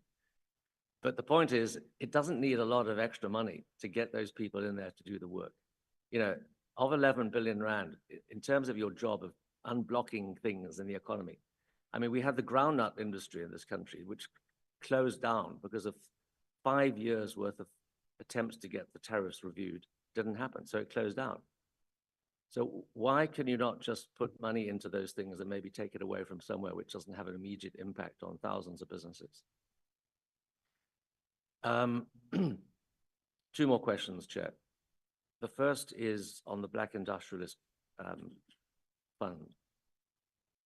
Some research has recently come up. Again, it was a question that I put to the minister in terms of the billions of rands that are spent on the Black Industrialists, that we're looking at about a million rand a job, plus minus, in that fund.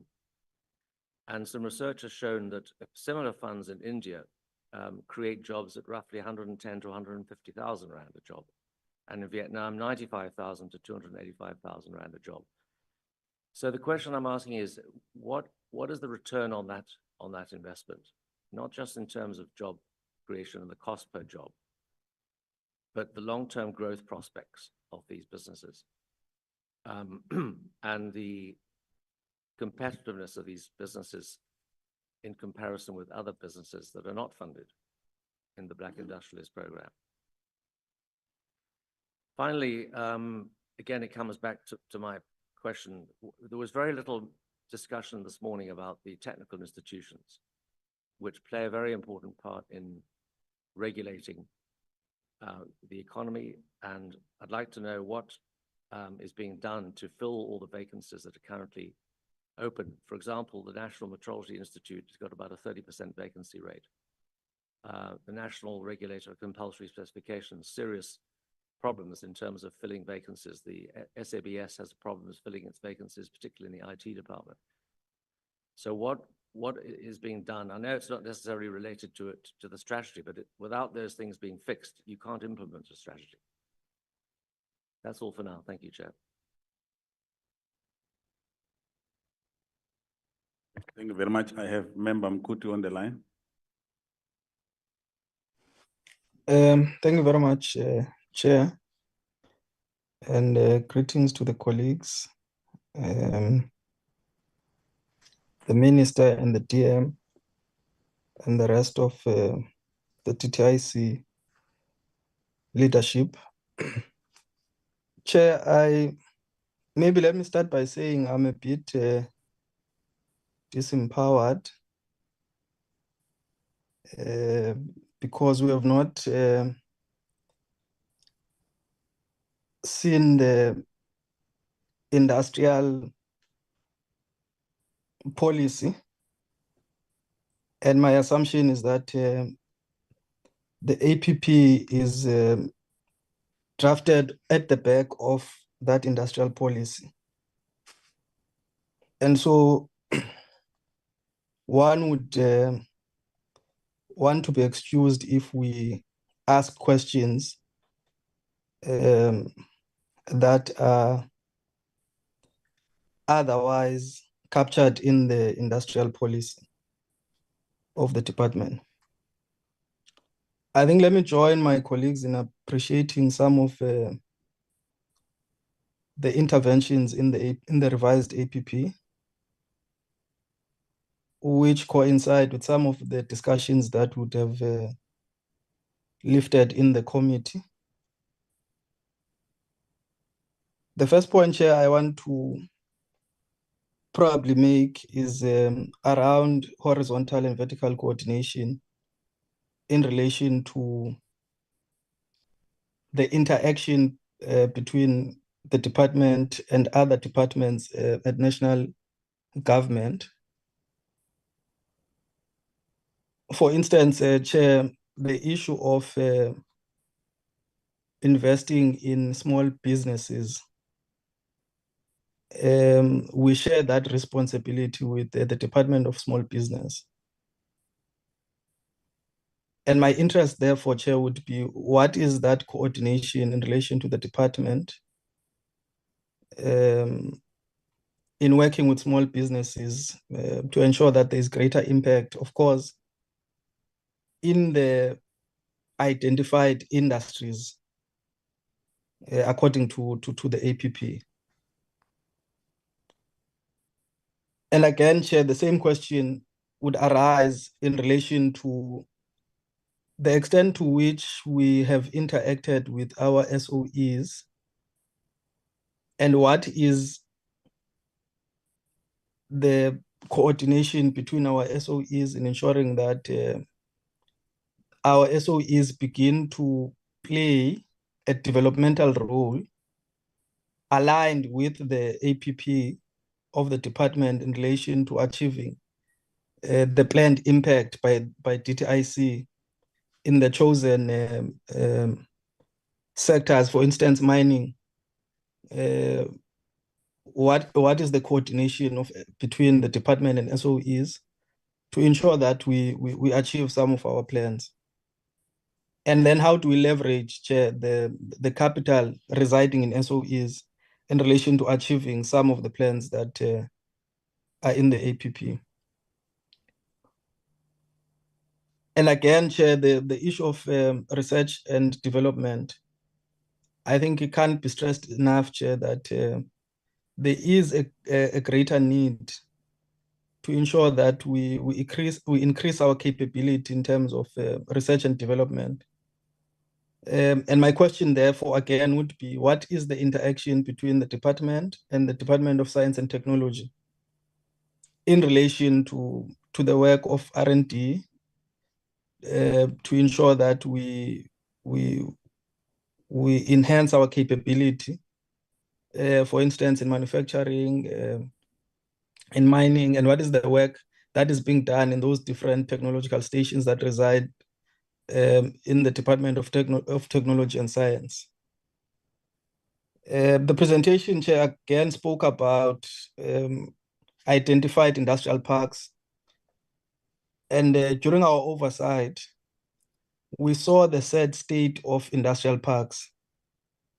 And my sense, therefore, would be, Chair, what is the interaction of the department with provincial governments in coordinating the work that is going to be done in these industrial parks? I think that is very important, Chair. Of course, aligning with the provincial development strategies, because I think there tends to be a disconnect between national government and provincial government in relation to some of these plans. And I think, Chair, it would matter most if we get clarity on that coordination. Chair, I saw as part of building a capable state, in the presentation, we speak about the protection of local industry. And when we speak about the protection of local industry, I'm trying to get the slide now. My sense is that, Chair, we then quickly take a U-turn and not become bold enough and courageous enough to really be specific on what are these interventions. One, at a legislative level, maybe the discussion could be, as it stands, what are the legislative challenges and what are the policy gaps in relation to the protection of local industry? In page 18, we speak about protect local industry, but then we say, which I think we were retreating, it says hold businesses accountable for customs, evasion, and undervaluing goods, creating a more equitable marketplace. That's what we say. And I'm saying, Chair, we are retreating because beyond just evasions in the market, there are competitive challenges that we've got to address that are structural. Where there is foreign direct investment in industries that are capital intensive, there are issues of colluding there are matters of serious barriers to entry that we've got to deal with through legislative frameworks. And there are issues of local businesses in relation to capital injection, but also technology, where at the level of access to technology, they are not able to compete with foreign direct or multinational companies in specific industries. And I'm saying, if we're saying we've identified specific industries, we've got to be bold then to say, in these industries, these are the incentives that we're prepared to give to local industries. These are the tariffs or the tax, the tax system that we're going to introduce for the protection of these local industries. So my view is that if we kind of spell out those interventions, I think there's a greater impact that we could achieve. And I'm saying, maybe let's have a discussion, and probably the DM will expand on this retreat, according to me, or expand maybe what is written here. Of course, includes some of these issues that I'm raising, which are captured in the industrial policy. But I would like on record to get an expansion around this matter, because I think if we're going to build local industry, we've got to be bold about the extent to which we're prepared to take bold decisions, which at face value or in the current context can be taken as wrong decisions. But in the long term, they are going to build capability in those local capability in those industries, and more South Africans are going to own the means of production in those industries.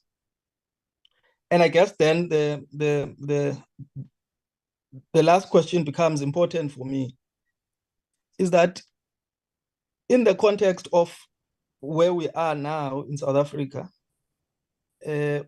what would the department say to the committee as lawmakers are strategic pieces of legislation, one, that need to be reviewed for us to be able to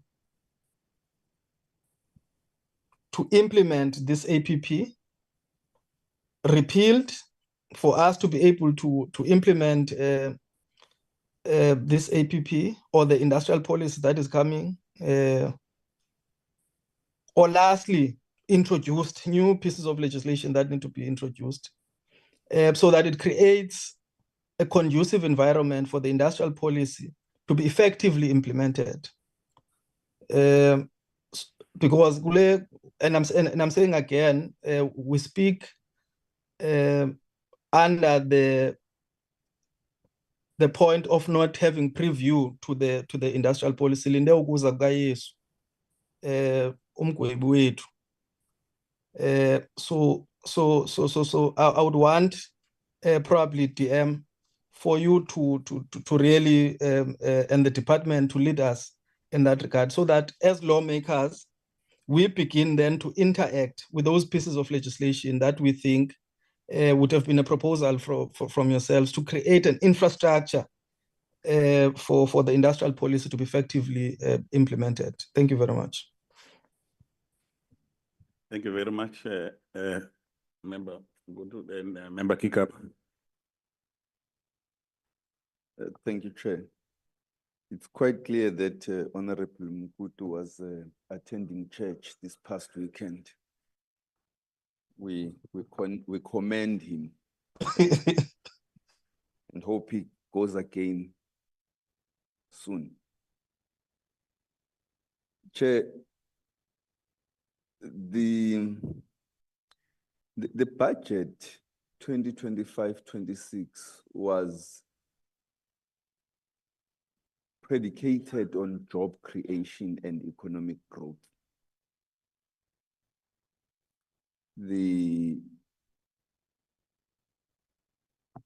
Now, the question I have, and it's not a rhetorical question, is whether the 11 billion rand allocation to the department will assist us in that regard to support economic growth and job creation. And it looks like a slight growth that adjusted to inflation doesn't seem like a lot. So the problem is we do not want to, even with the revised APP, we do not want to be seen to be doing much of the same. So that's the first question. The second question, Chair, is I know that Honorable Thring says that structural reforms involve non-ideologically inspired policy reforms. Unfortunately, the very concept of structural reform is ideologically loaded, and it's associated with privatization and other neoliberal precepts. But in terms of the DTIC, what does it entail? I think a part of the problem with our public service lexicon is that we like talking of structural reforms without really elaborating it. We know now what it entails in terms of transport and energy. We don't like it very much. But in terms of DTIC, what does it entail? Thirdly, the 3 Ds. They are a very good strategic focus, particularly given the fact that the world economy is shifting in that direction. And our own economy, I think, if you talk about the world economy, the focus is on decarbonization and digitization, and in our respect, it's diversification. What measures will be taken? Because it's one thing to talk of what we intend doing in that regard, but what measures will be taken to ensure that we guard against the risks of ensconcement of exclusion, deepening inequality, and the risk posed by lack of skills, both in the public as well as the public sector? It's actually, I note what's provided that there'll be 10,000 young people who will be upskilled in terms of digitization. Doesn't seem like a lot. It would be a good start, especially in relation to the DTIC. If you're not talking about government in general, just talking about the DTIC. But what measures would be taken to guard against those risks that we might deepen inequality and exclusion, so that even the objective of diversification might not be realized, because it could be that those who have access those who have access to digital platforms will will just steam ahead without the patience to wait for those who don't have such platforms and capabilities. Fourthly, in terms of transformation, do entities have capacity to implement this increased funding for transformation? And what plans are there to increase that capacity on time so that they are able to implement these programs? Because what we shouldn't do is to plan for underspending. So we must know that as we increase the funds, we are able to meet the targets that the shareholder is going to set. That brings me to the question of governance at both a macro, the departmental level, and micro level. It's one of the things that the committee has raised quite robustly.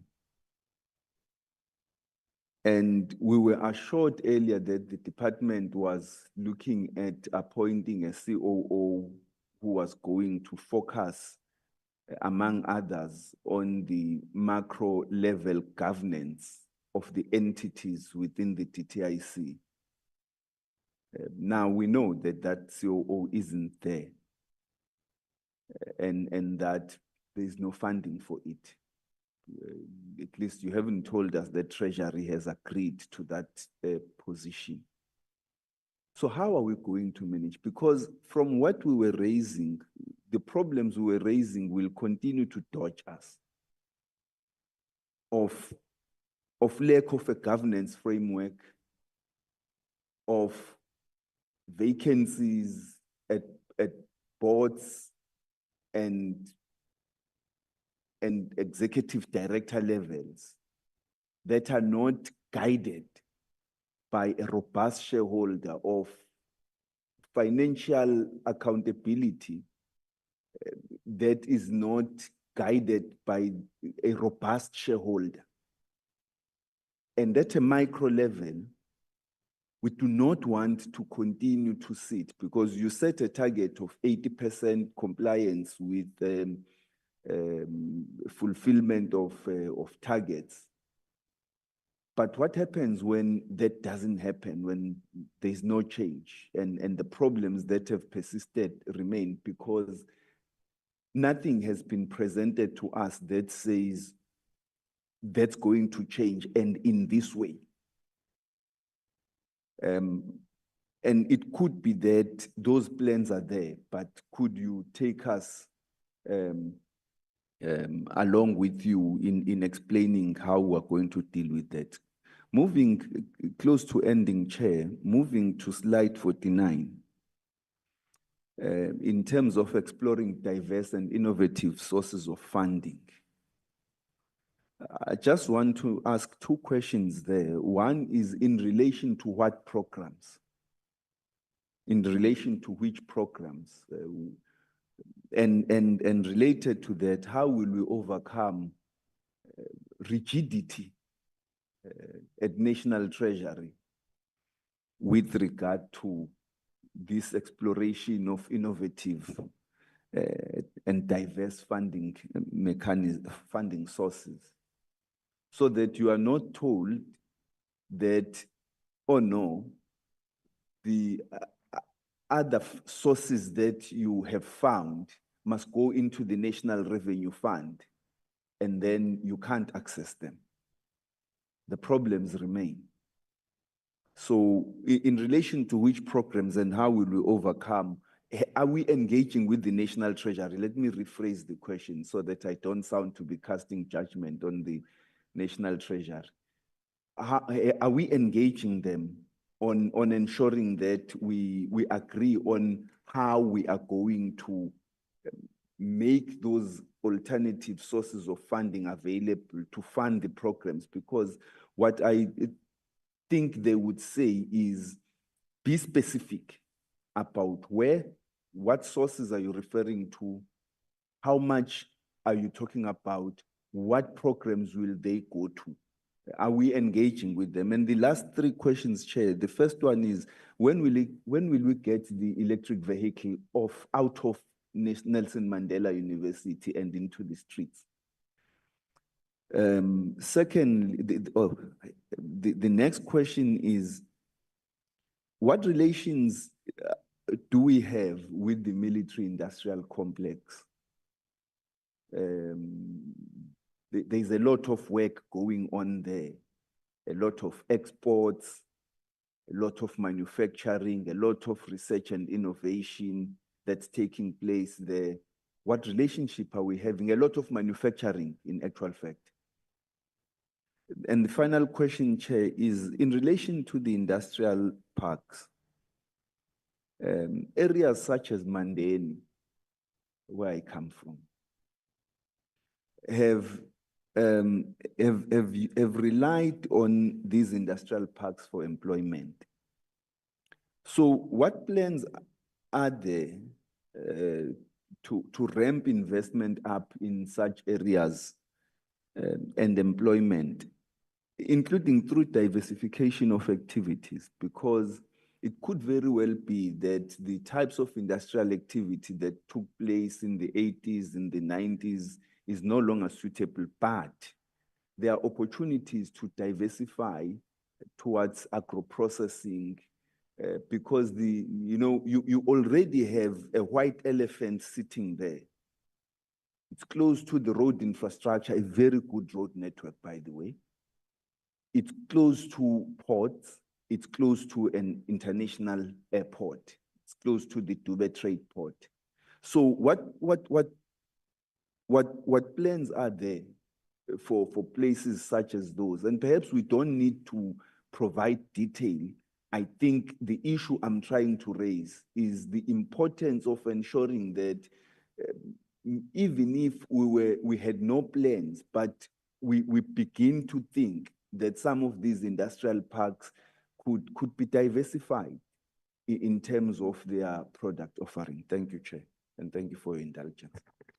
No, thank you very much. I'm happy that I didn't stop any member of the committee today.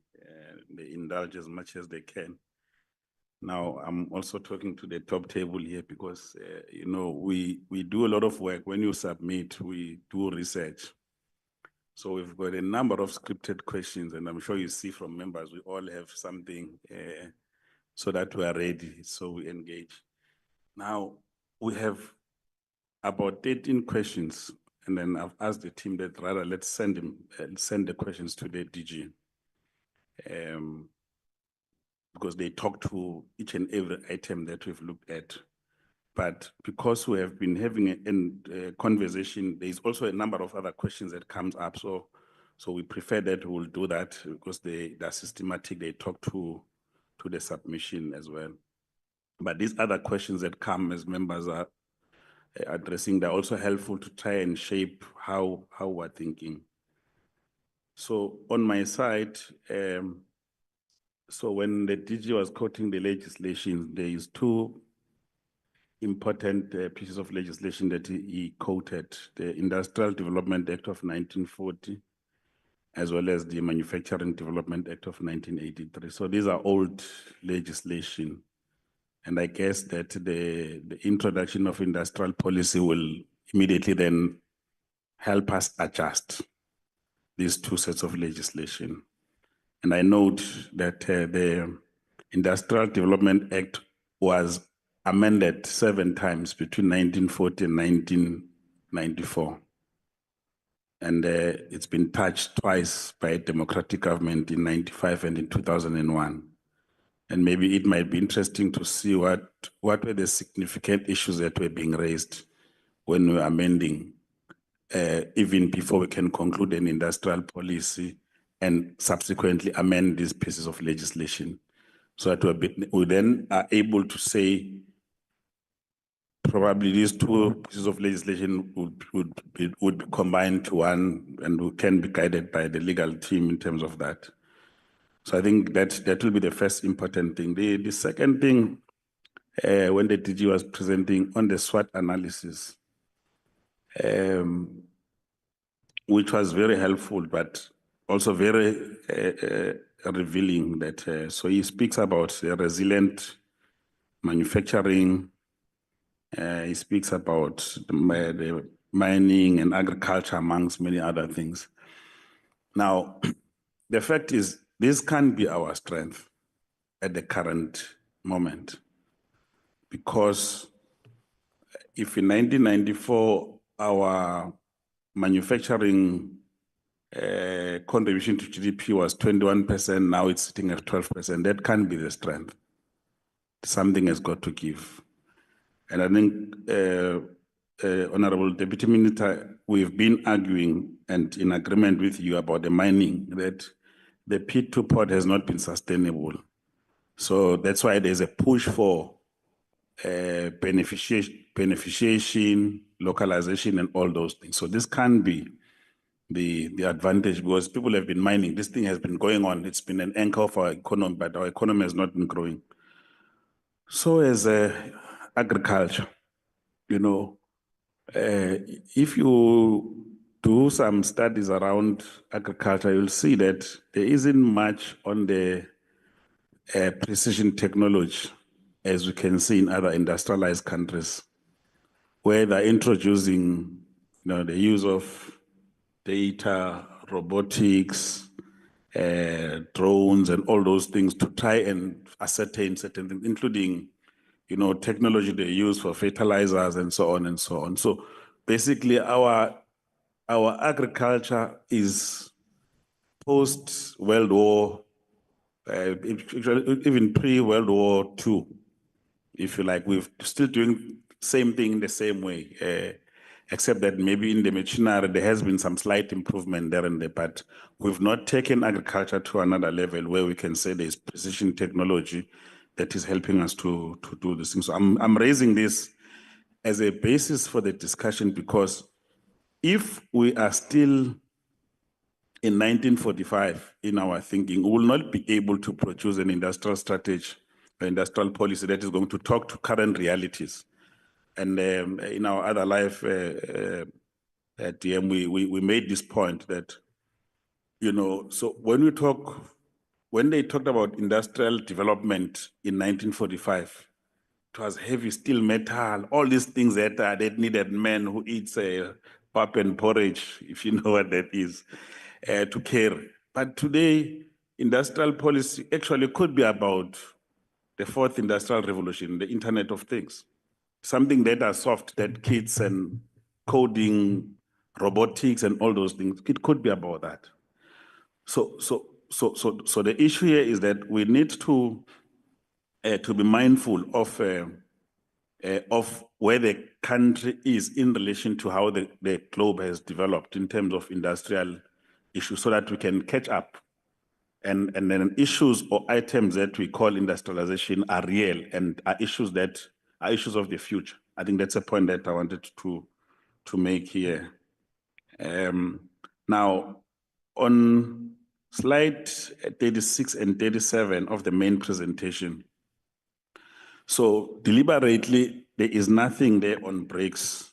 So maybe then the question is there any intention or strategic intent to make sure that we formalize this BRICS engagement, so that they are not just talks for conferences, but they are linked to trade?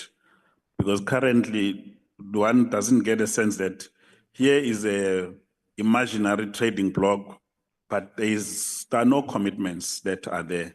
And even ourselves, by admission in the presentation, we literally are treating them now as such. What Honorable Mkutu says is retreating from the discourse. So I think we do need to engage with this specific point. What is the posture? What is our thinking? What do we want to do with regard to issues of BRICS? On slide 31, which is very important around trade. So I'm not sure whether or not, everyone is talking in corners. And I don't think that we've been in a position to give the people of South Africa confidence whether or not South Africa does have a strategy to answer the US question without what we're seeing between the US and China. What is South Africa's strategy so that our people at one point or the other, either academia or business people, we can say to them, look, we've analyzed these issues of tariffs and these are the issues that are going. And we think if this becomes a posture for South Africa, we are in a safe space. So it's a conversation and we don't have to have VTA, DM and the team, but it's one thing that at least at a political level, we should take each other into confidence, so that we don't have, I'm sorry, Member Giggs, I'll use this DRC situation where some rebels can capture the army,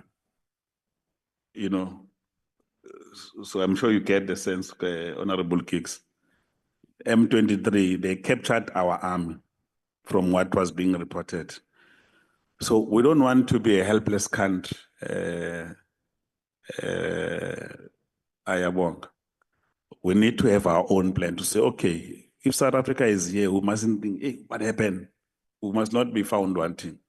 We must be able to articulate our strategy without antagonizing anybody, but to say, this is what we will do to react. Not to enter into a tariff war, but to protect the sovereignty of the country, I think as the other critical issue here. And now on slide 40, and I think this question was also asked by Member Tring, I was happy that I'm not the only one who has observed it. The manufacturing, so there is no way we can, on one hand, Honorable Godlimbi, say that we want to industrialize or reindustrialize South Africa. But if you look at the line items for outer years, you're talking about 0.5, 1%, 1%. It doesn't make sense. It's either this thing is not properly thought through, at least this item on manufacturing, because we all have evidence that we've deindustrialized in this one area that we think where we can create jobs, we must make an impact. So I think for us to claw back, we need to review this position. And we can have a discussion about it because it's not like we are sitting here with like big numbers to say 5%.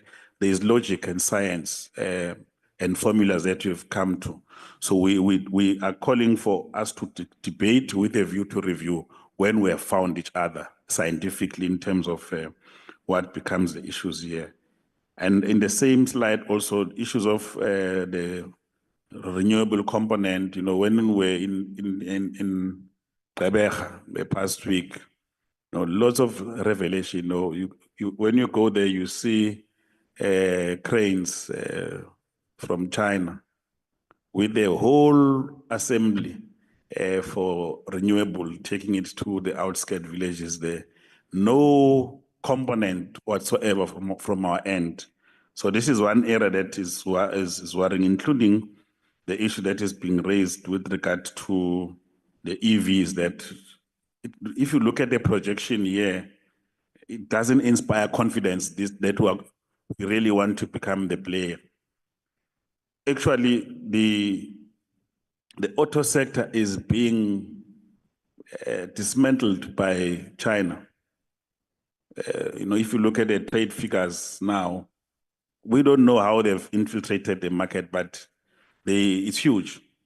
So therefore, it does give a sense that there is a space for this EV market at West, the South African car that is standing somewhere in Gqeberha to be on the street.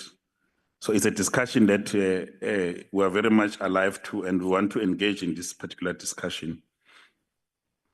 So on the incentives, the big issue there is on the changes on the film sector. We've had a number of representatives, companies, international and local, without naming them. They are all complaining. Their complaint is the same. So meaning that which was there was working, that which is being introduced is not working. We want to call for the review of that without getting into the details. That the incentive that was there seemed to have been working for everybody, and what we're introducing now is not working for everyone. As a result, some international companies that are investing quite substantial are saying, no, look, without this comparative advantage, we might move. But the local guys are saying our businesses are being killed because this was working. So I think we might need to have a proper review with regards to this issue. The last final few issues on my side, I think we have made this argument, perhaps I don't know where else, either honorable members through a joint committee. I don't believe that with a 10 billion rand and the expectations that are within ourselves and this team to grow the economy are realistic. I think we have to have a conversation. What do we do so that we can go? Because everything hinges, the jobs, the growth, it hinges on the work that we do. And then, so if you look at our budget vis-a-vis social cluster budgets, combined, or even if you can take one, education or health or social, it's huge. It means we will never solve the problems of South Africa because we're investing in something that we shouldn't be over-investing in. Yes, we have social problems, but we have more economic problems that must respond to social challenges that are facing us. I think it's one debate that we must have. Whereas with this 25% decrease in transformation, I don't know how it works. Maybe you'll also take us into confidence. How does this thing work? You have a budget item this year, the next outer years is no longer there. How does it work? Who holds this budget? How does it work? How do we take it to communities? Because it appears that it's something that is helpful in the meantime while we're solving larger problems that are here. So I would like to stop here, and then obviously that's why I couldn't take the other questions that we have. We've got other questions from the 9 entities, starting with the BEE Commission specifically.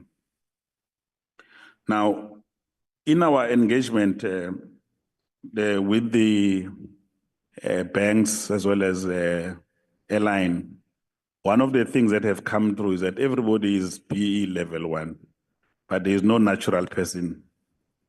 There is no Mr. Madonna that you can touch and feel and squeeze and there is no such. So basically the scorecard arrangement is flawed. And we're calling for it to be reviewed so that it becomes a mixture of both. We're not calling for a total, but we're saying there is no way you can even reach level 1 or 2 or 3 without a home board. It just doesn't make sense. It distorts transformation. So this is one area that maybe when you respond, you can talk to us. It's on your page 3 of the annexures. On Competition Commission, so we would like to be briefed on issues of public interest. Who are those people? How do they get selected? What method is used there so that I don't just come from somewhere in Kobo there in the village. I bring some villager who has nothing. We say to him, no, he is a BEE partner. We want that process to be transparent so that we know what we are dealing with. And then the second thing that was on the news, obviously, DM, we saw the minister taking the commission to court, which action is unprecedented on the matter of Vumatel and Vodacom. Would like the committee to be briefed in full detail so that we know what we're talking about. With regard to ECIC on page 14, where is it now? No, the first I think is, there's something on ECIC here. Sorry, I was just making my notes on the competition. Apologies, colleagues. I didn't write it here, I don't know. But there is something, okay, I'll come back to it. Let me just not waste time on things I didn't write down. On the ITC, which is the next, on page 17, the committee has continuously made a call with regards to the ITC recapitalizing NEF. And we are not picking up the clarity whether or not that is being pursued. And secondly, the target for transformation fund are not there. Maybe the question is to check whether or not is it deliberate because they're not an implementing agents or what with regard to the ITC. With regard to the ITEC, I think we've posed this question about our own proposal with regard to the ongoing tariff wars without following the trend. What is South Africa's position?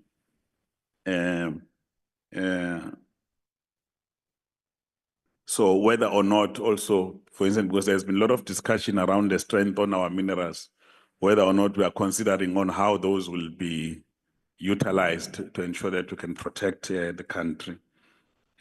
On the National Gambling Board, there is an issue about space. It's page 43, sorry.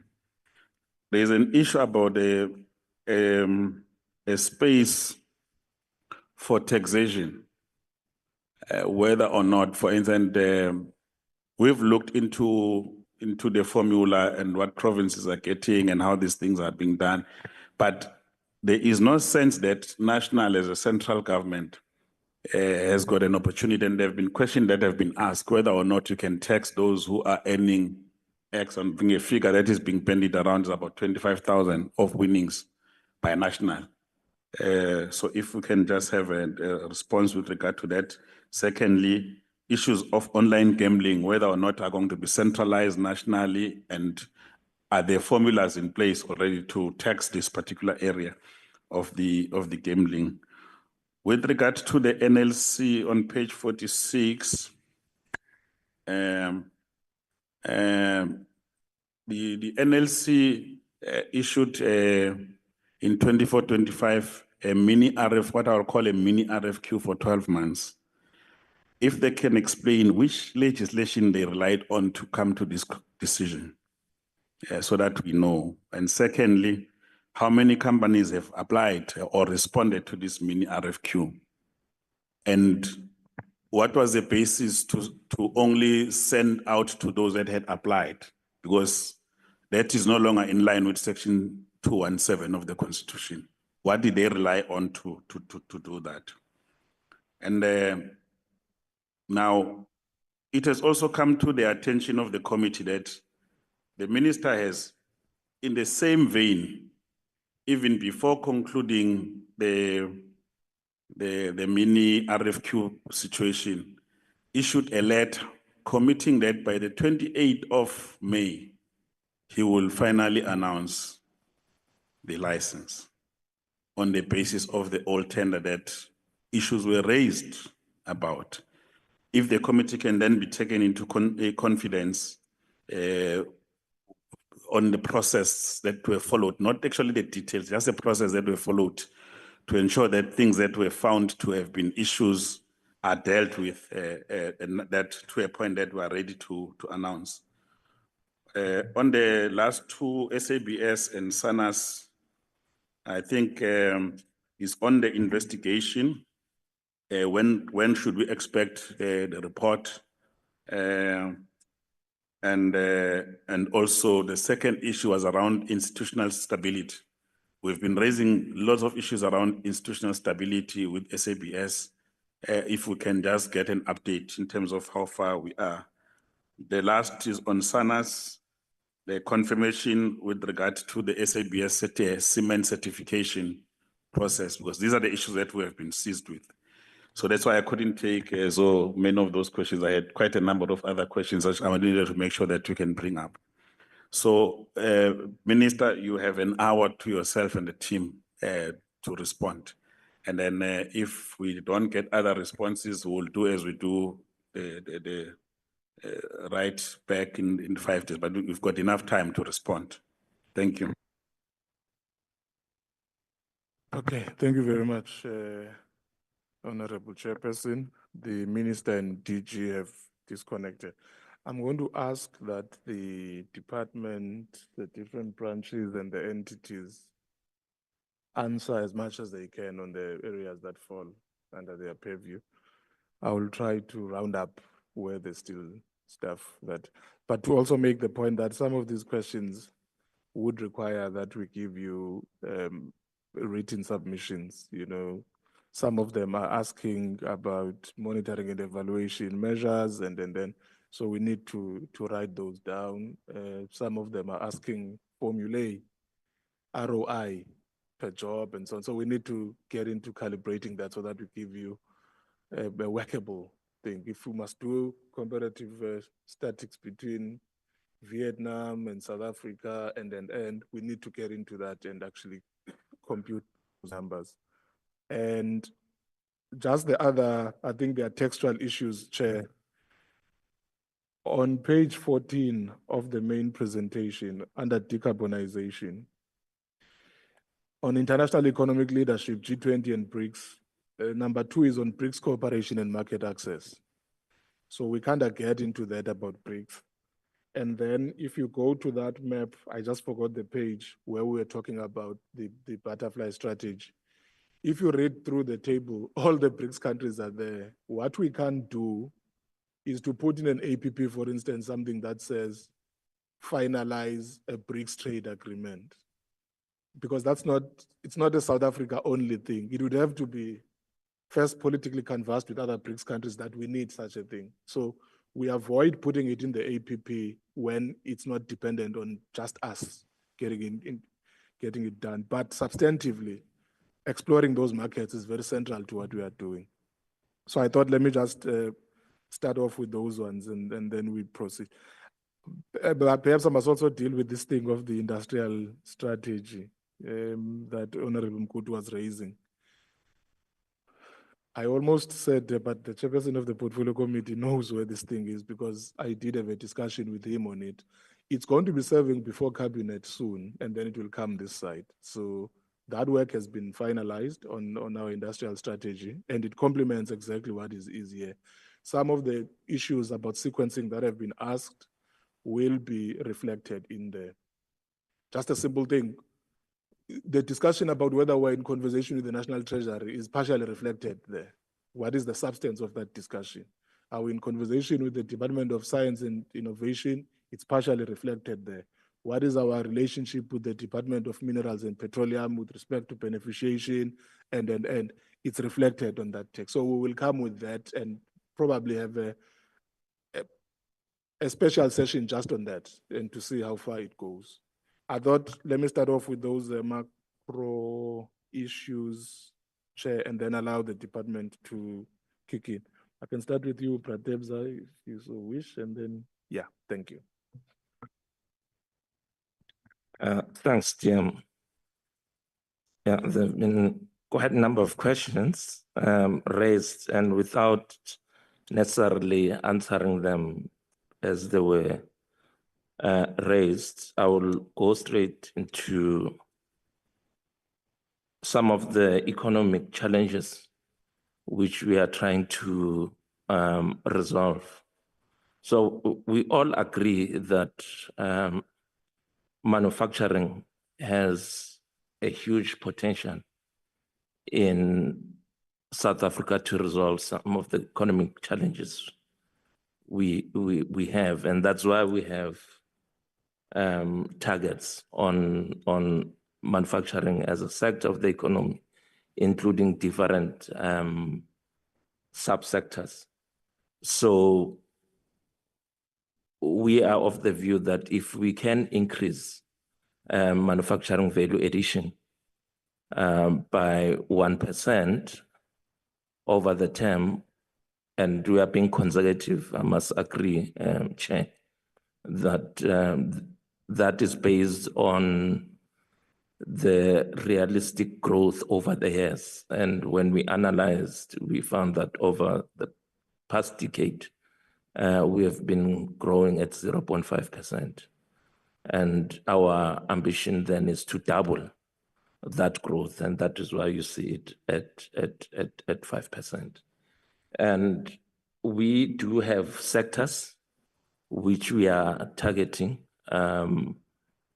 Some sectors are very labor intensive. So if you then review the growth over the years, you'll see that manufacturing, sales, and employment, those sales and employment are being driven by the food and agro-processing. So there is a scope there that we can do more if we then optimize performance, metals, and metal fabrication. Now, there's an issue that has been raised, a question that has been raised about ArcelorMittal. Our view is that, you know, we are not only saving the company, it's big for the economy, but we want to support the steel industry because it's having an important role to play in the country. There is no industrialization without the steel industry. So the longs business, it's critical from a primary producer point of view, but also on the downstream side, we are of the view that there's a lot that we can do. There are risks facing South Africa if we don't produce steel in terms of employment, but also steel as an input in other sectors of the economy. And the auto sector will be affected if we don't produce that steel. Now, that will create serious challenges economically for us as a country. The balance of payment, because we'll have to import the components, the capacity to handle the tonnage of steel at the ports, that's another issue. So it is important that the government intervenes in protecting the steel industry. But our view is that we must also drive efficiencies in the sector.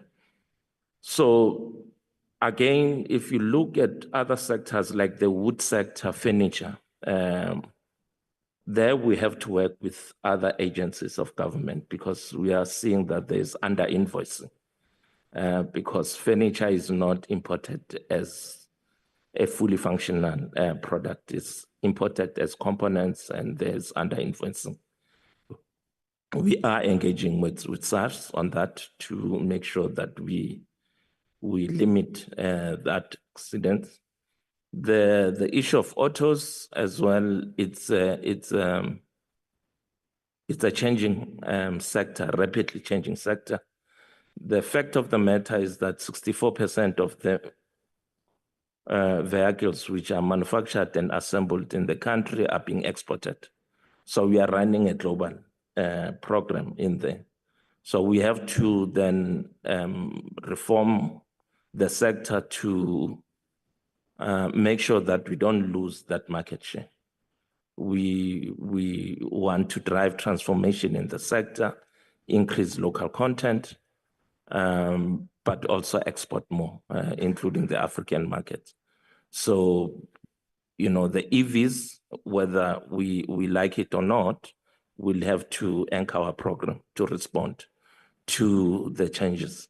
Now, the EVs, as I've said, it's linked to the battery storage. Now, we can't sit back and say we are not going to do anything in that. We have the resources in the country. The issue is how do we partner with those who have the capabilities in this area. So we are working on that Well, the other issue that has been raised regarding the issue of jobs. So our view is that the economy must serve its people, right? So we have a problem of youth unemployment in this country. Now, how do we use government program to create opportunities? So the role of the digital economy, we are seeing projections that of the growth in e-commerce, so as government, we have identified the role of skilling youth in this area, including taking the initiative of targeting unemployed people. So that's why you see our programs around the digital economy, targeting demand-led skills. Now, the role of municipalities, it's being raised. Municipalities play a very important role in infrastructure development. Now, if we don't spend adequately on infrastructure, we are not going to attract investors. Now, for us, it's important that municipalities increase their infrastructure expenditure. We have committed that we'll work with operations, voluntarily led the presidency in targeting this area of work, because we are of the view that if municipalities can deliver their infrastructure efficiently, they will also be able to attract investors. Now, my colleagues will cover on other areas regarding the regional trade blocks, including the cross-border SCZ. We are part of the global economy. We'll have to make sure if you want to export, we'll have to then engage with different regions of the economy. Our policy and strategies that we want to diversify regions. We want to diversify products in which we are selling overseas. We are seeing that there is an growth in the export of manufactured products in Africa. So therefore, our savings offerings will be different in different regions of the economy, including the US, and the government has made it clear that it's a market that we still want to sell our product to. And it's a very important trading partner because it's number 2 in the economy, but the ministers will deal with that. On the issue of transformation is also critical for us as a department and also as the country, that we need to make sure that previous disadvantaged people are participating in the productive sectors of the economy. So we are using different instruments to do that. It's not only the transformation fund. Our BE commission is playing a role. The competition commission is also playing a role through the public interest considerations. But the colleagues are here to answer that. But yeah, that's an area. And broadly, our view is that there are multiplier effects associated with manufacturing, but also the role of services, as you can see in the presentation, it's an area that we want to target as well. Yeah, thanks. I will ask the trade branch, Elizabeth, to deal with issues related to the AAC-FTA and the progress that has been asked about how far we've gone there. Elizabeth? Thank you, DM. Thank you, Chair. On the AFCFTA, I find the questions, plans to eliminate NTBs. What is South Africa's current level of readiness to enable trade with the AFCFTA countries? And how many of the 20 countries are ready? And how is South Africa playing a role there? I will reply somewhat briefly. But I guess we will have an opportunity to submit more detailed and probably better structured replies afterwards. As regards to NTBs, there is a mechanism in the agreement on which we would have to provide more details. NTBs remain a constant affliction in trade because they are as broad as your imagination. They could come in any shape or form. They could relate to anything. Sometimes it's an admin procedure. Sometimes a customs border post that doesn't work. Sometimes it comes in the form of inadequate infrastructure, whatever it might be. So it's not a simple, straightforward recipe to address them. So we will go into more detail on that. South Africa's current level of readiness, our tariff offer has been gazetted in January. We are already trading under the terms of the agreement with those countries that are also trading under it. As countries become ready, the tariff offers get accepted by the ministers and the summit, and they publish and they have all their systems in place. As they get ready, they get drawn into, let's call it this big basket of eggs, and then we start trading preferentially. So once they have gazetted and we are satisfied that everything is in place, we gazette on our side that this country is now part of the agreement. And at that point, it is legally possible for us to allow them the preferences into South Africa, but also to get the preferences into their countries. So currently there are 22 such countries, of which 12 are non-SADC countries. Of course, the importance of mentioning non-SADC, to the SADC countries we already have preferential access for many years. So the 12 non-SADC countries constitute new market access for us. We work with countries all the time to ensure that the procedures come into place so that we can gazette that they are now active in the agreement. Then there was a question about the EU citrus exports there and agricultural exports in general. Citrus exports, there's been restrictive measures against our citrus for more than 20 years, well over 20 years. And we have had many diplomatic bilateral engagements with the EU over the years. These restrictive measures became more restrictive over time. So it was not for lack of trying that we finally last year took the matter to the WTO as a dispute. So a dispute in the WTO it's a legal matter. It's like, call it a court case if you want. So we went through the first stages of consulting with them. It didn't produce anything. So currently we are, our lawyers together with the ACWL, which is the a law, what can I say, let's call it an institute for lack of a better word, on the WTO law, a law firm that assists developing countries. It's a joint action between the DTIC, Agriculture, and the Citrus Growers Association. So at the moment, they are in the process of preparing the legal papers. Following that, they will request or propose members for the panel to hear the matter.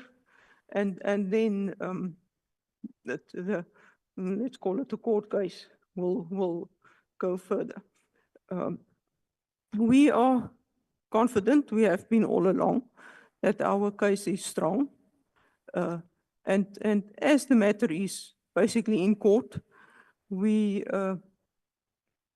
probably, we are hesitant to engage them now bilaterally for risk that it might create the impression that we are not quite confident of our case, which is not the case.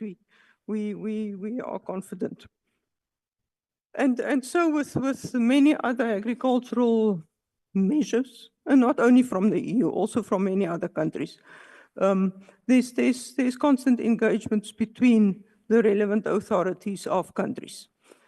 In our case, of course, SPS, sanitary and phytosanitary, is firstly the mandate of the relevant scientists in Department of Agriculture.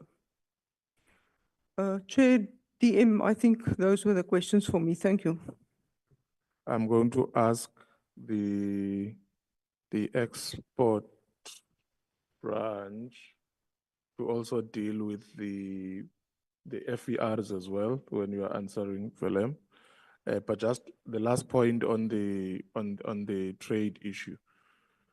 The situation in the world has opened up new possibilities. So our conversation with the EU has somewhat changed on the carbon border adjustment measures. We had the South Africa EU summit just now. It's part of a very painful exercise of trying to get an agreement with them.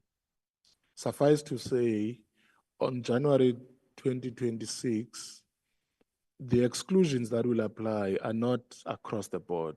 They are on 3 areas. Aluminium is one that has consequences for us, but the rest of them, they don't apply to South African goods as of January 2026. But we're still trying to negotiate an exemption that is longer so that we could improve our decarbonization baseline. But that conversation is going well. So I thought I must just add that one. Then Acting DDG, Willem, please come through, and then you'll be followed by Eunice. Thank you. Thank you, DM, Chair, honorable members. I think there were quite a few questions as well on the trade side, on the export side. I will address some of them, and I think then the rest we will also address through the written process. I think to get to the point of how do we move from the 2 trillion to the 3 trillion, I think what is very important in terms of our export drive, that our export drive is anchored in an industrial policy framework that has been reworked and revised. And as such, I think our starting point is going to be the priority sectors and those export opportunities that we face and have in those particular sectors, whether it's in the green economy, in terms of the components, whether it's agro-processing, clothing, textile, and leather and footwear, steel, metal and fabrication, automotive components, for example, chemicals, plastic sectors, cosmetic sectors, oceans economy, pharmaceuticals, medical equipment, the electric technical industries and white goods, aerospace and defense, and as well as the digital economy. And this is the base where we start from, for example, to go into the international markets. And then we will have a number of interventions, for example, through our export activities, including new export activities. And again, we would also look at the value chain around the export value activities. But I think as the DG indicated earlier, I think as the backbone of our engagement, we've identified 22 markets. And these 22 markets were identified by doing trade opportunity analysis, which shows, for example, the products that we export, the products that they import, and where those opportunities lie. And therefore, if we drill down in each one of those 22 markets, we have detailed product lists, for example. So I think I will not go into all of those details, and I think part of it we can also address in some of the written communication. And I think some of it we've also reflected in the strategy document itself. So I think what we're then doing is that by exploring these market opportunities, which was done through an analysis, and then also based on our industrial base that we have, that we will then try and advance in terms of increasing the value of our exports, but also diversifying our exports in terms of the products and the particular markets. And I think that's also very important to say that although it's been an important issue that we've been driving in terms of diversification, I think in recent months it's become more important that we really emphasize and drive that in terms of our implementation. I think with regards to the issues around the 300 companies capacitated, what we do is we have a value chain that we're looking at. The value chain initially starts in terms of having export awareness workshops where we really try and give those companies some insight into the export opportunities. But that will not form part of necessarily the 300. What we then do is we have a dedicated global export passport program where we take companies, and again, we do in all of the sectors, particularly focus again on terms of implementation of the industrial policy framework, that we did train eligible companies, for example, companies which show an interest and are companies which have some capacity and operate, that we will train them further to get them to an export readiness level. New area that we're focusing on now is also the area of incubation, is to say that once we've taken them from kind of the book analysis to see how can we start introducing them into new markets and take them to markets. And for example, we will have some partner programs that we have that we're doing in that particular area. So I think that's how we will start in. And also again, on the 300 companies in the capacitation of those ones, we work very closely with the provinces and the metros to ensure that they also serve as feeders for those kind of companies that we can really take and level up in terms of their export capacity, so to speak. Then I think the issue around foreign economic representatives, which is a very important issue in terms of our implementation plan. We have an additional approval now to start a process to recruit and implement FERs. We have a phased approach as well, which we'll be doing. I think we have at the moment prioritized about 8 initial offices in phase 1. What we're looking at, for example, is the United States. We're looking at Belgium to focus on the EU and our EU engagements. We're looking at China to do particularly the large market there.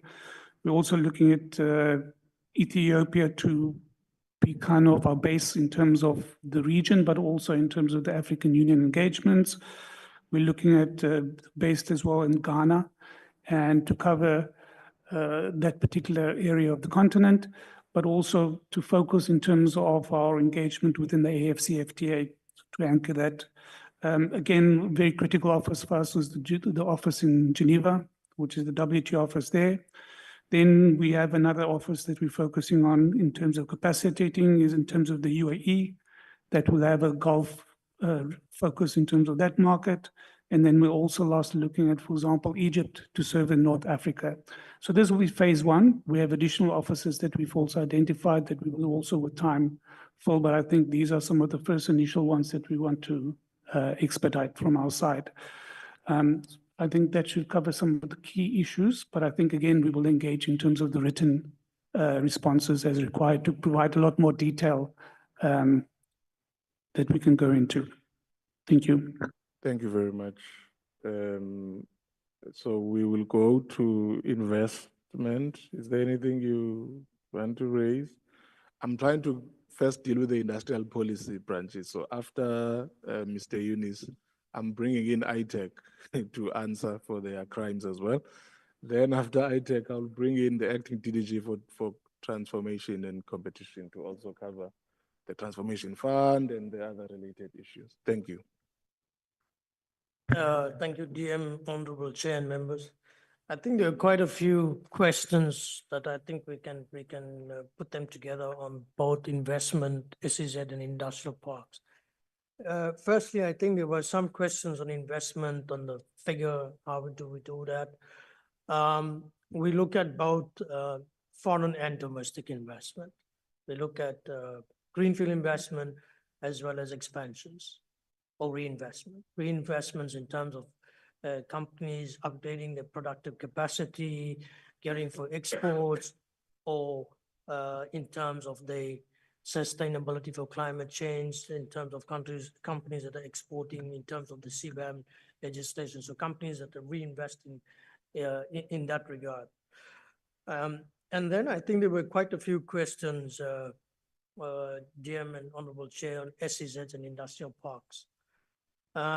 What we're doing is that we're looking at a new model and approach, which integrates both the industrial parks and the SEZ program, where we're looking at firstly the building of infrastructure, the ownership model, the governance model, but primarily in terms of the success of this would be the tripartite arrangement. the funding from local government, from provincial government, and national government that seeks to build, get an anchor tenant and build a value chain of a supply chain. So the approach has number of variables or recommendtions to it, and I think when we finally approve it, would come to the committee to present. So I think what we're looking at is that also in the 5-year period, looking at cross-border SEZs. And the cross-border SEZs talk to the building of trade corridors and the building of export capacity into the African continent.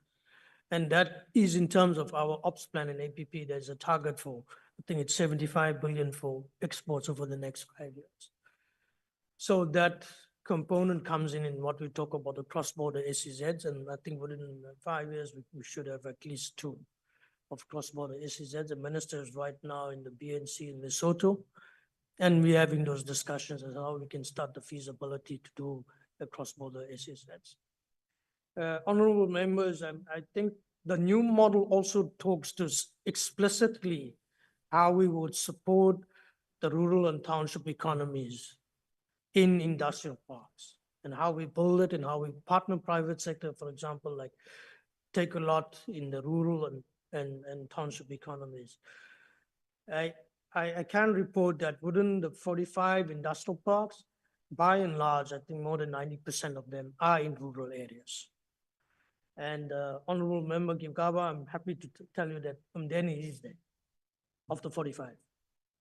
So there are at least 4 from KZN. KZN, Eastern Cape, Free State, Mpumalanga, Limpopo. These are where the 45 that we're looking at. And then there was a question as to the Northern Cape, an industrial park in the Northern Cape. The industrial parks that we have been supporting are primarily government-owned industrial parks. So there's always 2 parks. There's private sector industrial parks and government ones. The ones that we have been supporting are government. What we did in the Northern Cape is that in the past financial year, we approved the SEZ from the Makwa, right?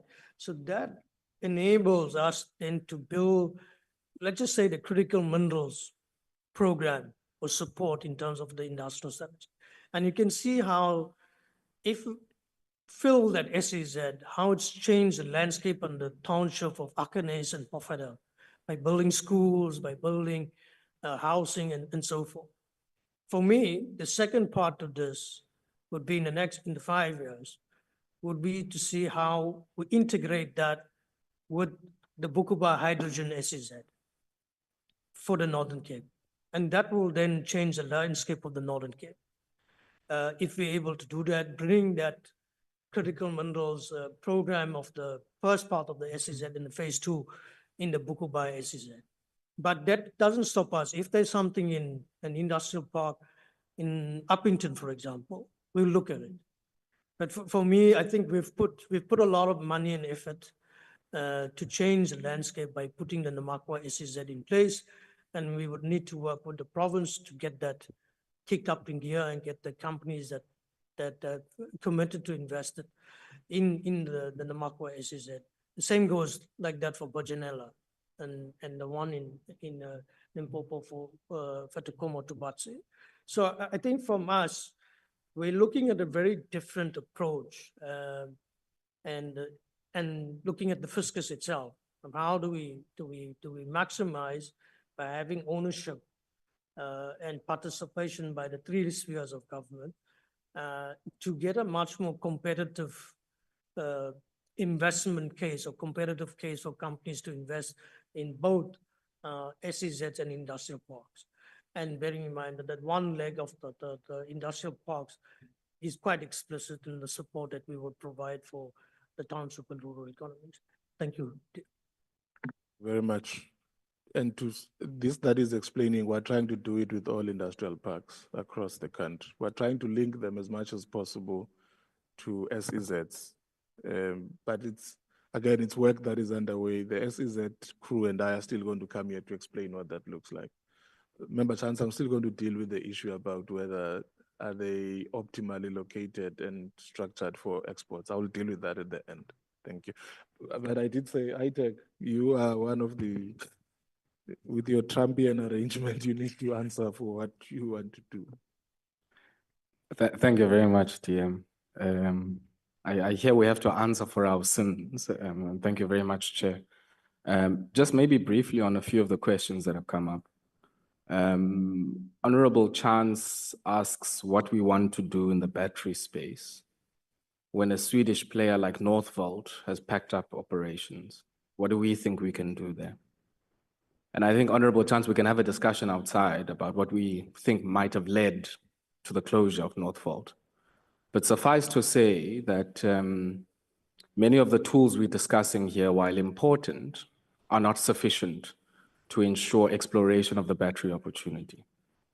If one looks at the Northvolt example, to lose the orders from Volkswagen, your main customer and shareholder, and nearly 2 billion euro worth of orders from BMW at short notice, effectively leads you to closure, even if you have received nearly $6 billion in support at the start of 2024.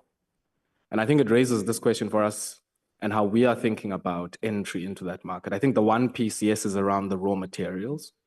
To what extent does having in our country and the region some capability in the raw materials give us some advantages in early stage fabrication of precursor materials and some of the other products that would go into making a battery? But I think the real game changer, and this is what our reading is alongside the department, is that all the changes in material recycling are gearing us towards an environment where the salvageability of even batteries that are already in automotive and solid state applications presents a major industrial opportunity. The technology has moved so rapidly that you are able to salvage much of the materials that you put into batteries for all manner of applications. And I think to the extent that some of those batteries can already be found in South Africa across a range of applications, there's a massive scope there for opportunity. Add to that the existing accumulation and rules of origin preferential advantages we might have under the economic partnership agreement with the EU, and other demand-led signals that we are getting from main buyers who are the OEMs. And I think that as we develop the plan, it has to be in toe step with some of the demand requirements of some of the main OEMs, both from the existing traditional markets we have and many of the newer OEMs who are coming into the market.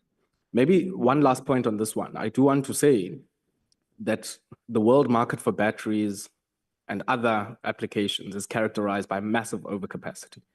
If you look at CATL, one of the main producers of batteries, they, in their investment plans, are planning expansions that are multiples of the existing capacity globally that we have.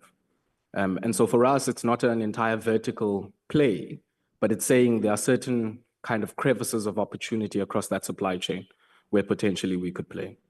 Then maybe just to answer the question on the tariff review, I think members would understand that about 55% of our tariff book as it is duty-free. We've also seen in the last 3 decades a decline in our average MFN tariff rate from around the early 20% to around 7 or 8% at the moment. And so the debate is certainly not about us having an inordinately high tariff schedule. I think the debate around trade instruments as it is evolving is around considering all of these instruments that we have. And I want to bring the attention of the committee to some of the indicators we've put in the ITAC APP around exploring the Section 6 powers that the minister has to make amendments on import and export control, because those are also trade instruments that can serve complementary to tariffs, a function in the pursuit of our industrial ambitions. And I think that review of the tariff structure is, yes, one part of a much broader review that we have to consider of our entire arsenal of trade instruments that we have, including, I think, the question you're raising around the state or the bill of health of some of our technical institutions. Then lastly, I think the chair raises some very important points. And I think, Chair, in relation to the ongoing tariff wars, and the South African position. I think it's quite clear that there's been a position that came out of a joint release both by the Minister and the Minister of International Relations and Cooperation. And a big part of that is around not just diversifying our trade export destinations for our products, but in light of these tariff wars, to also reopen, and you'll see this in slide 16 of the presentation, the trade and investment framework agreement with the United States, so that you are able at least to contend with the fact that you probably have over 2/5 of your exports in value to the United States that might be now on the receiving end of tariffs, be it those of a national security nature under Section 232, or even those that have now been subjected to a 90-day reprieve. I do wish to add that we still have about 58% by value of what we export into the United States, subject to exemption under Annex 2 from the reciprocal tariffs. And so I think the challenge really is around that 42%. What does it look like in auto components, in agro-processing, in citrus, in table grapes, and all of those other spaces? Then I think last one, Chair, in relation to the issue of beneficiation. The President, when he opened the Houses of Parliament in July, kind of signposted around the review of administered prices. These are the prices where the state is a price setter, including some of our utilities and our state-owned companies. And I think that that is a crucial kind of unlock if we are able to do it for the first time since the early 2000s, where an administered prices review was undertaken. To be able to unlock to what extent can our price setting for crucial input ingredients into production, especially energy-intensive production, can be able, alongside some of the Section 6 export control measures, to be able at least to make business cases much more favorable for greater investment in the processing of some of the minerals that we have. And I do want to draw the attention, Chair, of the members of the committee to page 23 of the annex, where I think we flag this issue of the Section 6 powers that the minister would have, anywhere from putting in place some of these goods under import or export controls, and I think to the extent desirable, even going further across the continuum of some of those export restrictions, that can at least, alongside dealing with the administered prices as a key feature of that structural reform, begin to make for more favorable business cases for early stage and even higher value added processing of some of our minerals. So thank you very much, DM and Chair. Go to the DDG for competition and transformation on the transformation fund and the other stuff there. Thank you, DDG Voda. Good afternoon. On the request to meet on the Vodacom matter, we note that and will be on the Vodacom matter. We note the request and will be ready to report to the committee when required to do so. With regards to the various questions on the transformation fund. Okay. With regard to the various questions regarding the transformation fund, just like to emphasize that this is complementary to the BEE. It supports the broad-based black economic requirements. It's there to broaden the scope of the ESD contributions of firms. So there's no additional requirement for entities over and above the current existing broad-based Black Economic Act, and its transformation fund is set up to address access to funding for Black-owned businesses at small and medium enterprise and to increase economic participation and income-generating potential.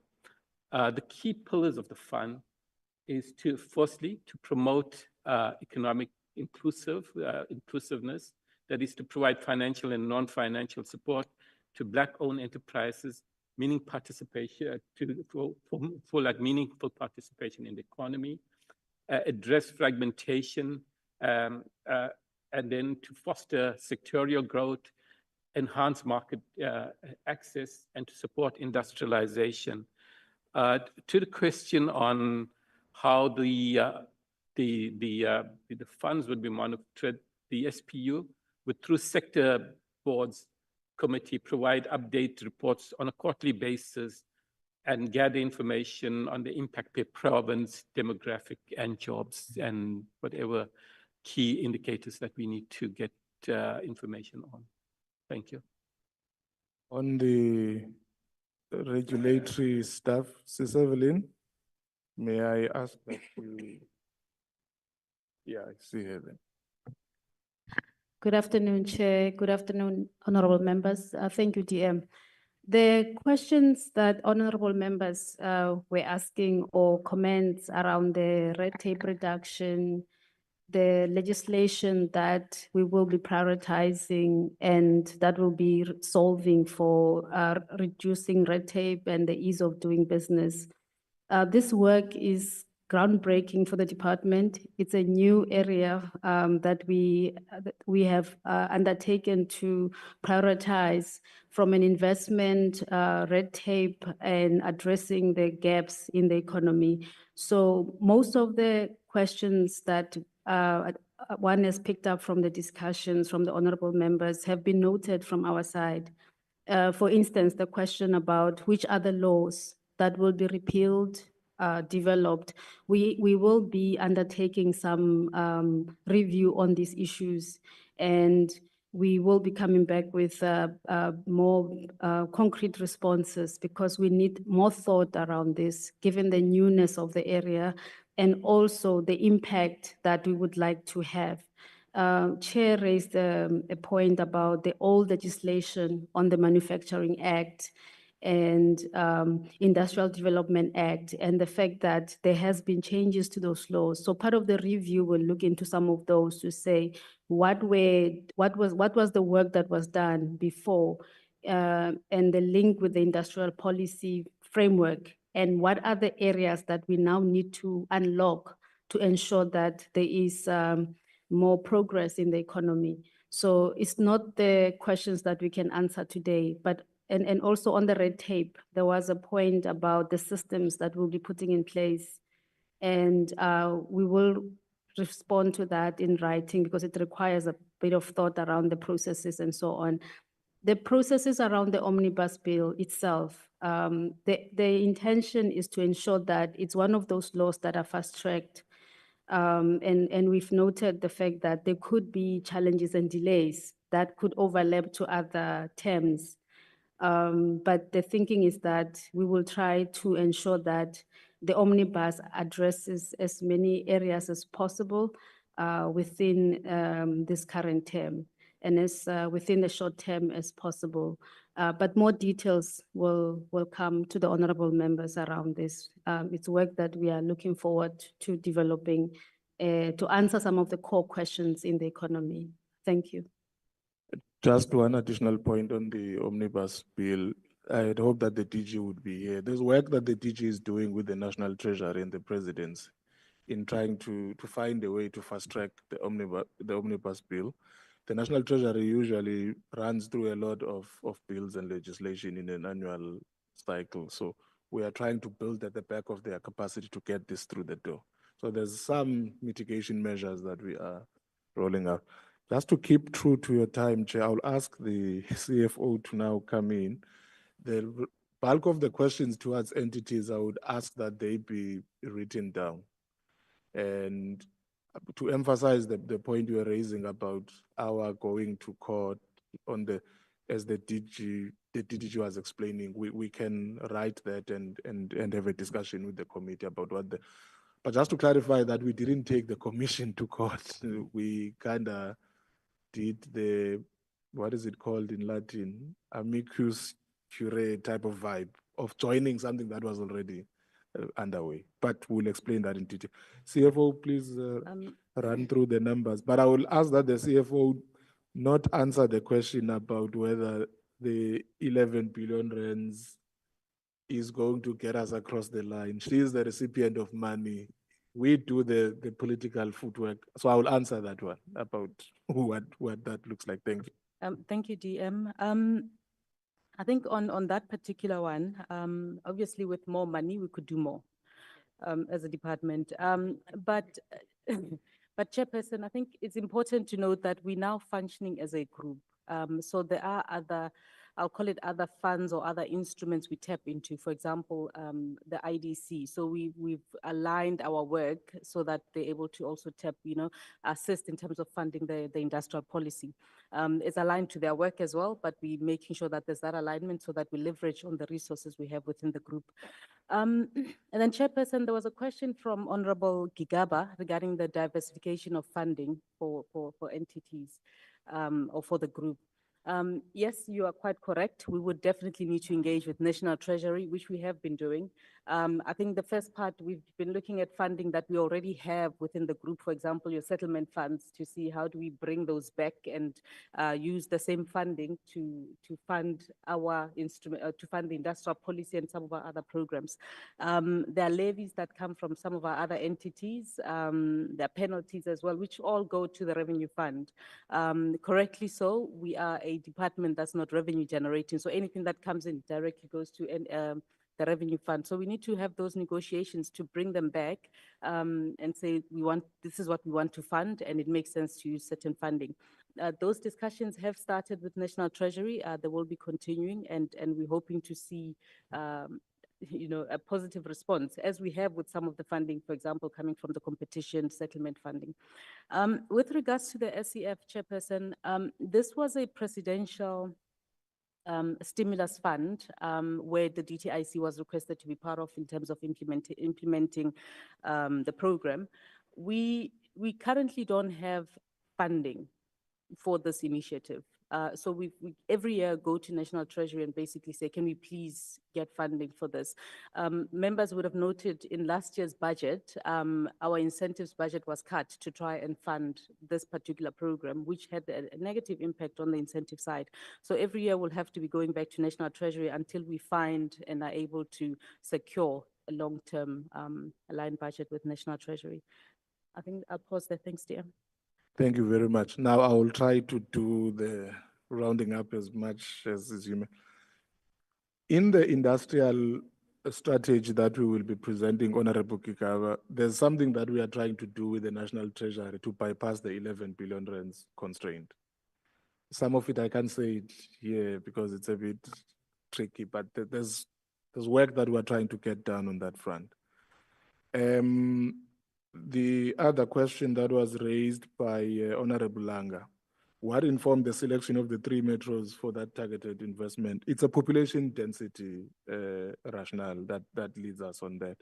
You try to go to where there's a lot of people, the highest concentration of unemployment, to do that, but it doesn't block out the rural provinces. If you listen to the DDG for investment when he was explaining the work of the industrial parks, we're trying to recalibrate industrial parks that are mostly in rural provinces and try to integrate them to the work of SEZs in order to realize exactly what you were talking about.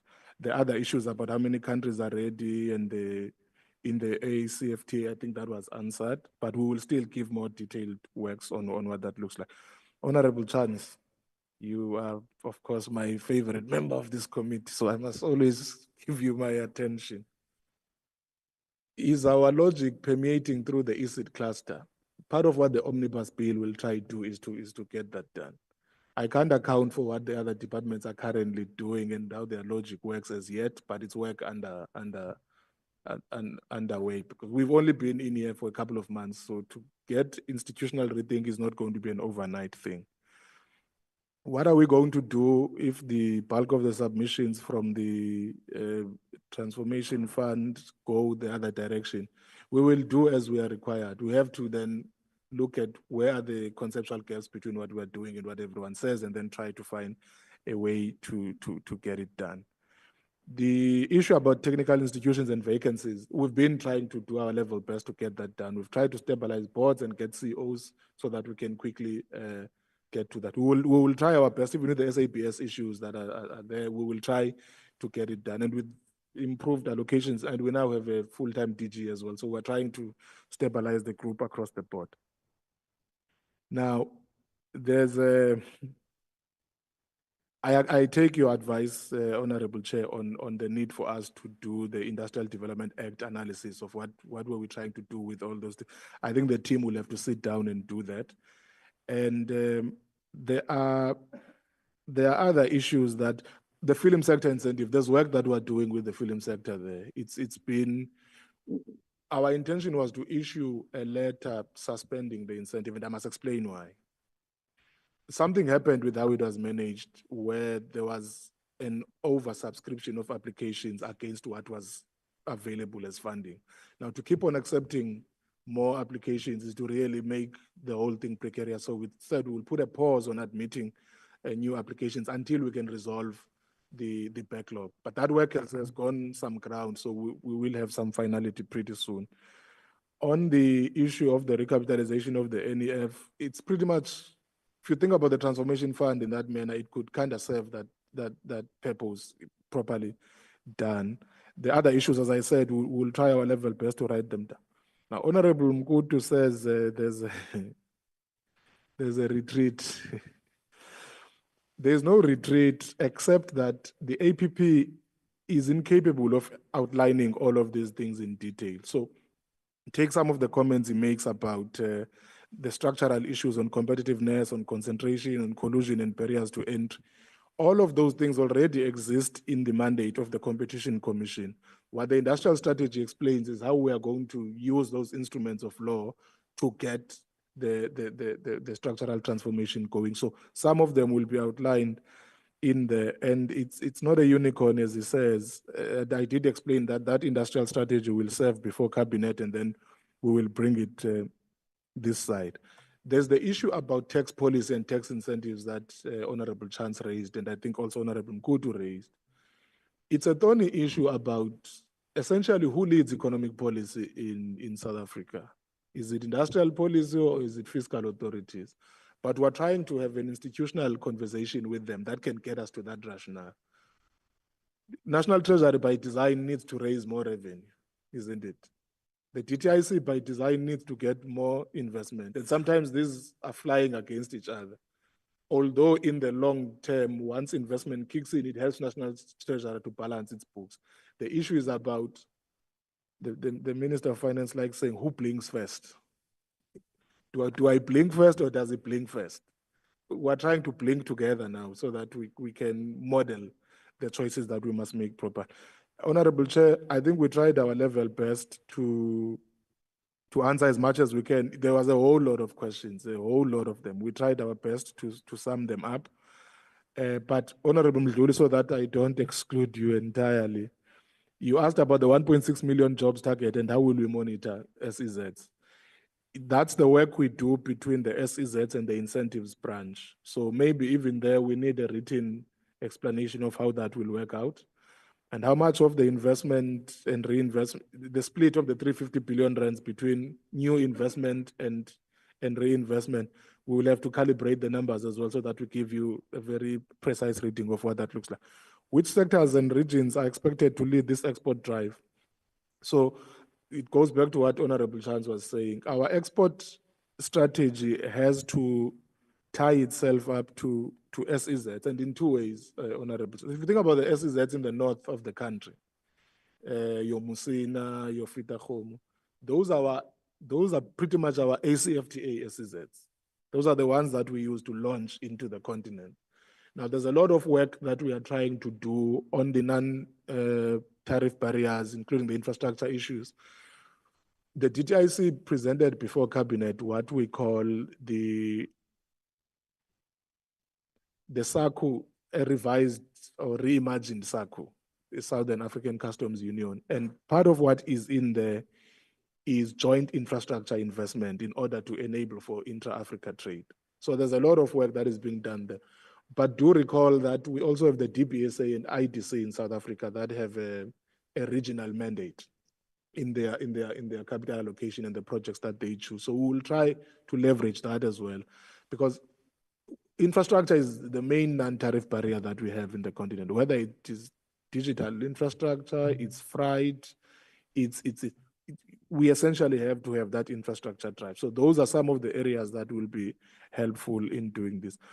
I agree, Honorable Tring, about if we use the experience of yesteryears on the jobs targets and the workplace targets and the output, you use the words that it sounds like a pipe dream, our capacity to do this thing. But there's a lot of work we are doing to try improve the delivery model on those fronts, including how we can use our SEZs as workplace test grounds. Of course, some of them are not DTIC things, they are government-wide, but we're trying to get to that level. R&D has a positive effect on growth, I agree. And I think Honorable Kigaba leads us to an R&D delivery model when he asks about the military-industrial complex. We are trying, as the DTIC, to work together with DSI and Defense in optimizing the R&D output. So the overall increase across the economy for R&D is so we are doing our own estimates. Treasury has their own estimates, DSI has their own estimates, but we will try to give you one workable thing. What we believe should be happening, it should not be less than 3% of GDP overall. That is what we have to. But because we are not the ones who are allocating money across the system, we have to be cautious not to overly commit and say it's 3% as a baseline and then National Treasury or other departments do their own allocations in different ways. If for instance, the defense force allocates a lot of money towards R&D, whether it's through AMSCO or DINEL, and then you have DSI doing the same and you have us doing the same, and you aggregate that together with what higher education takes towards research and development funding and the work of CSIR, we can get to that aggregate that works for us. So we're trying to do this government-wide coordination, and that industrial strategy explains how those linkages are articulated, and we'll be presenting it to you here. All that I have not mentioned, we will try our best to bring in written format so that the committee can be properly answered. Thank you very much, Chair. Thank you very much, DM and the team. We quickly move to the next item, Andre, and as you know that we also preparing now for budget vote 39 on the 23rd of May. We will request the presence of the leadership of the institution, but there's some of the few things that we need to do here quickly. So just in your presence as well, Andre can just take us through quickly, and we'll conclude this work tomorrow. Thank you, Chair.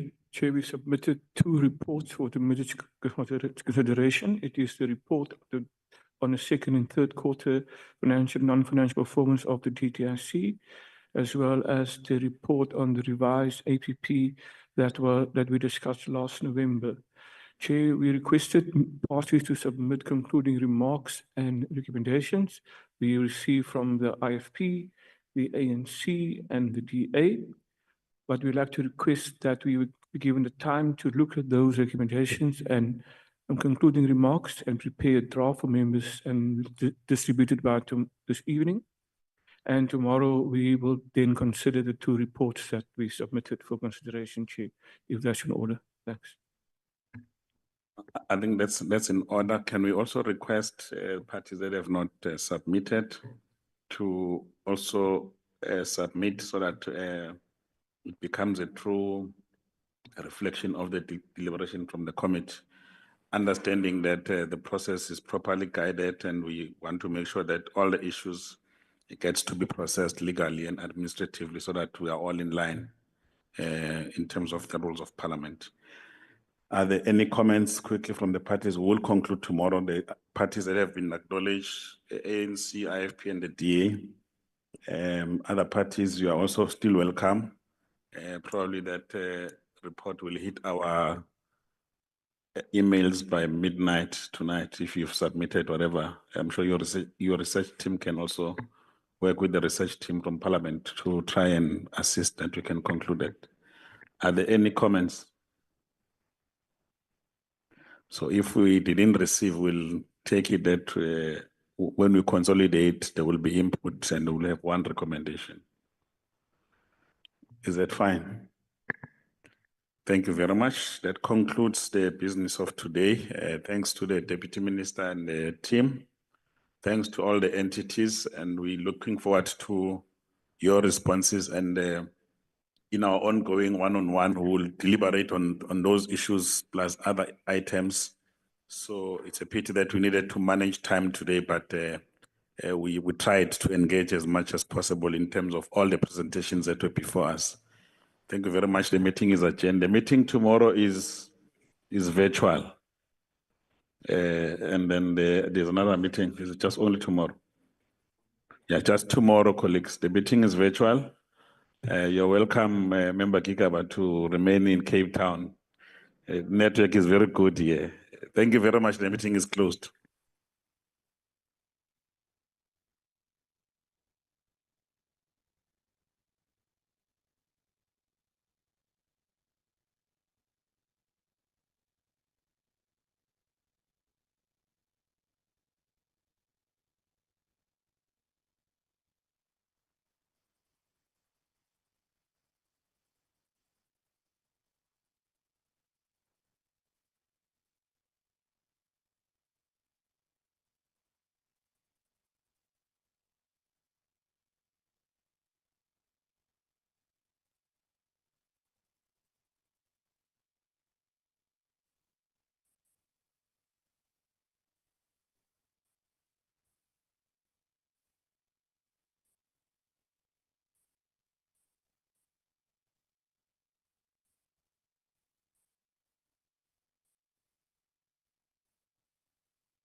Colleagues, they say they have snacks outside for you. Recording We stopped. don't want the fruitless and wasteful here.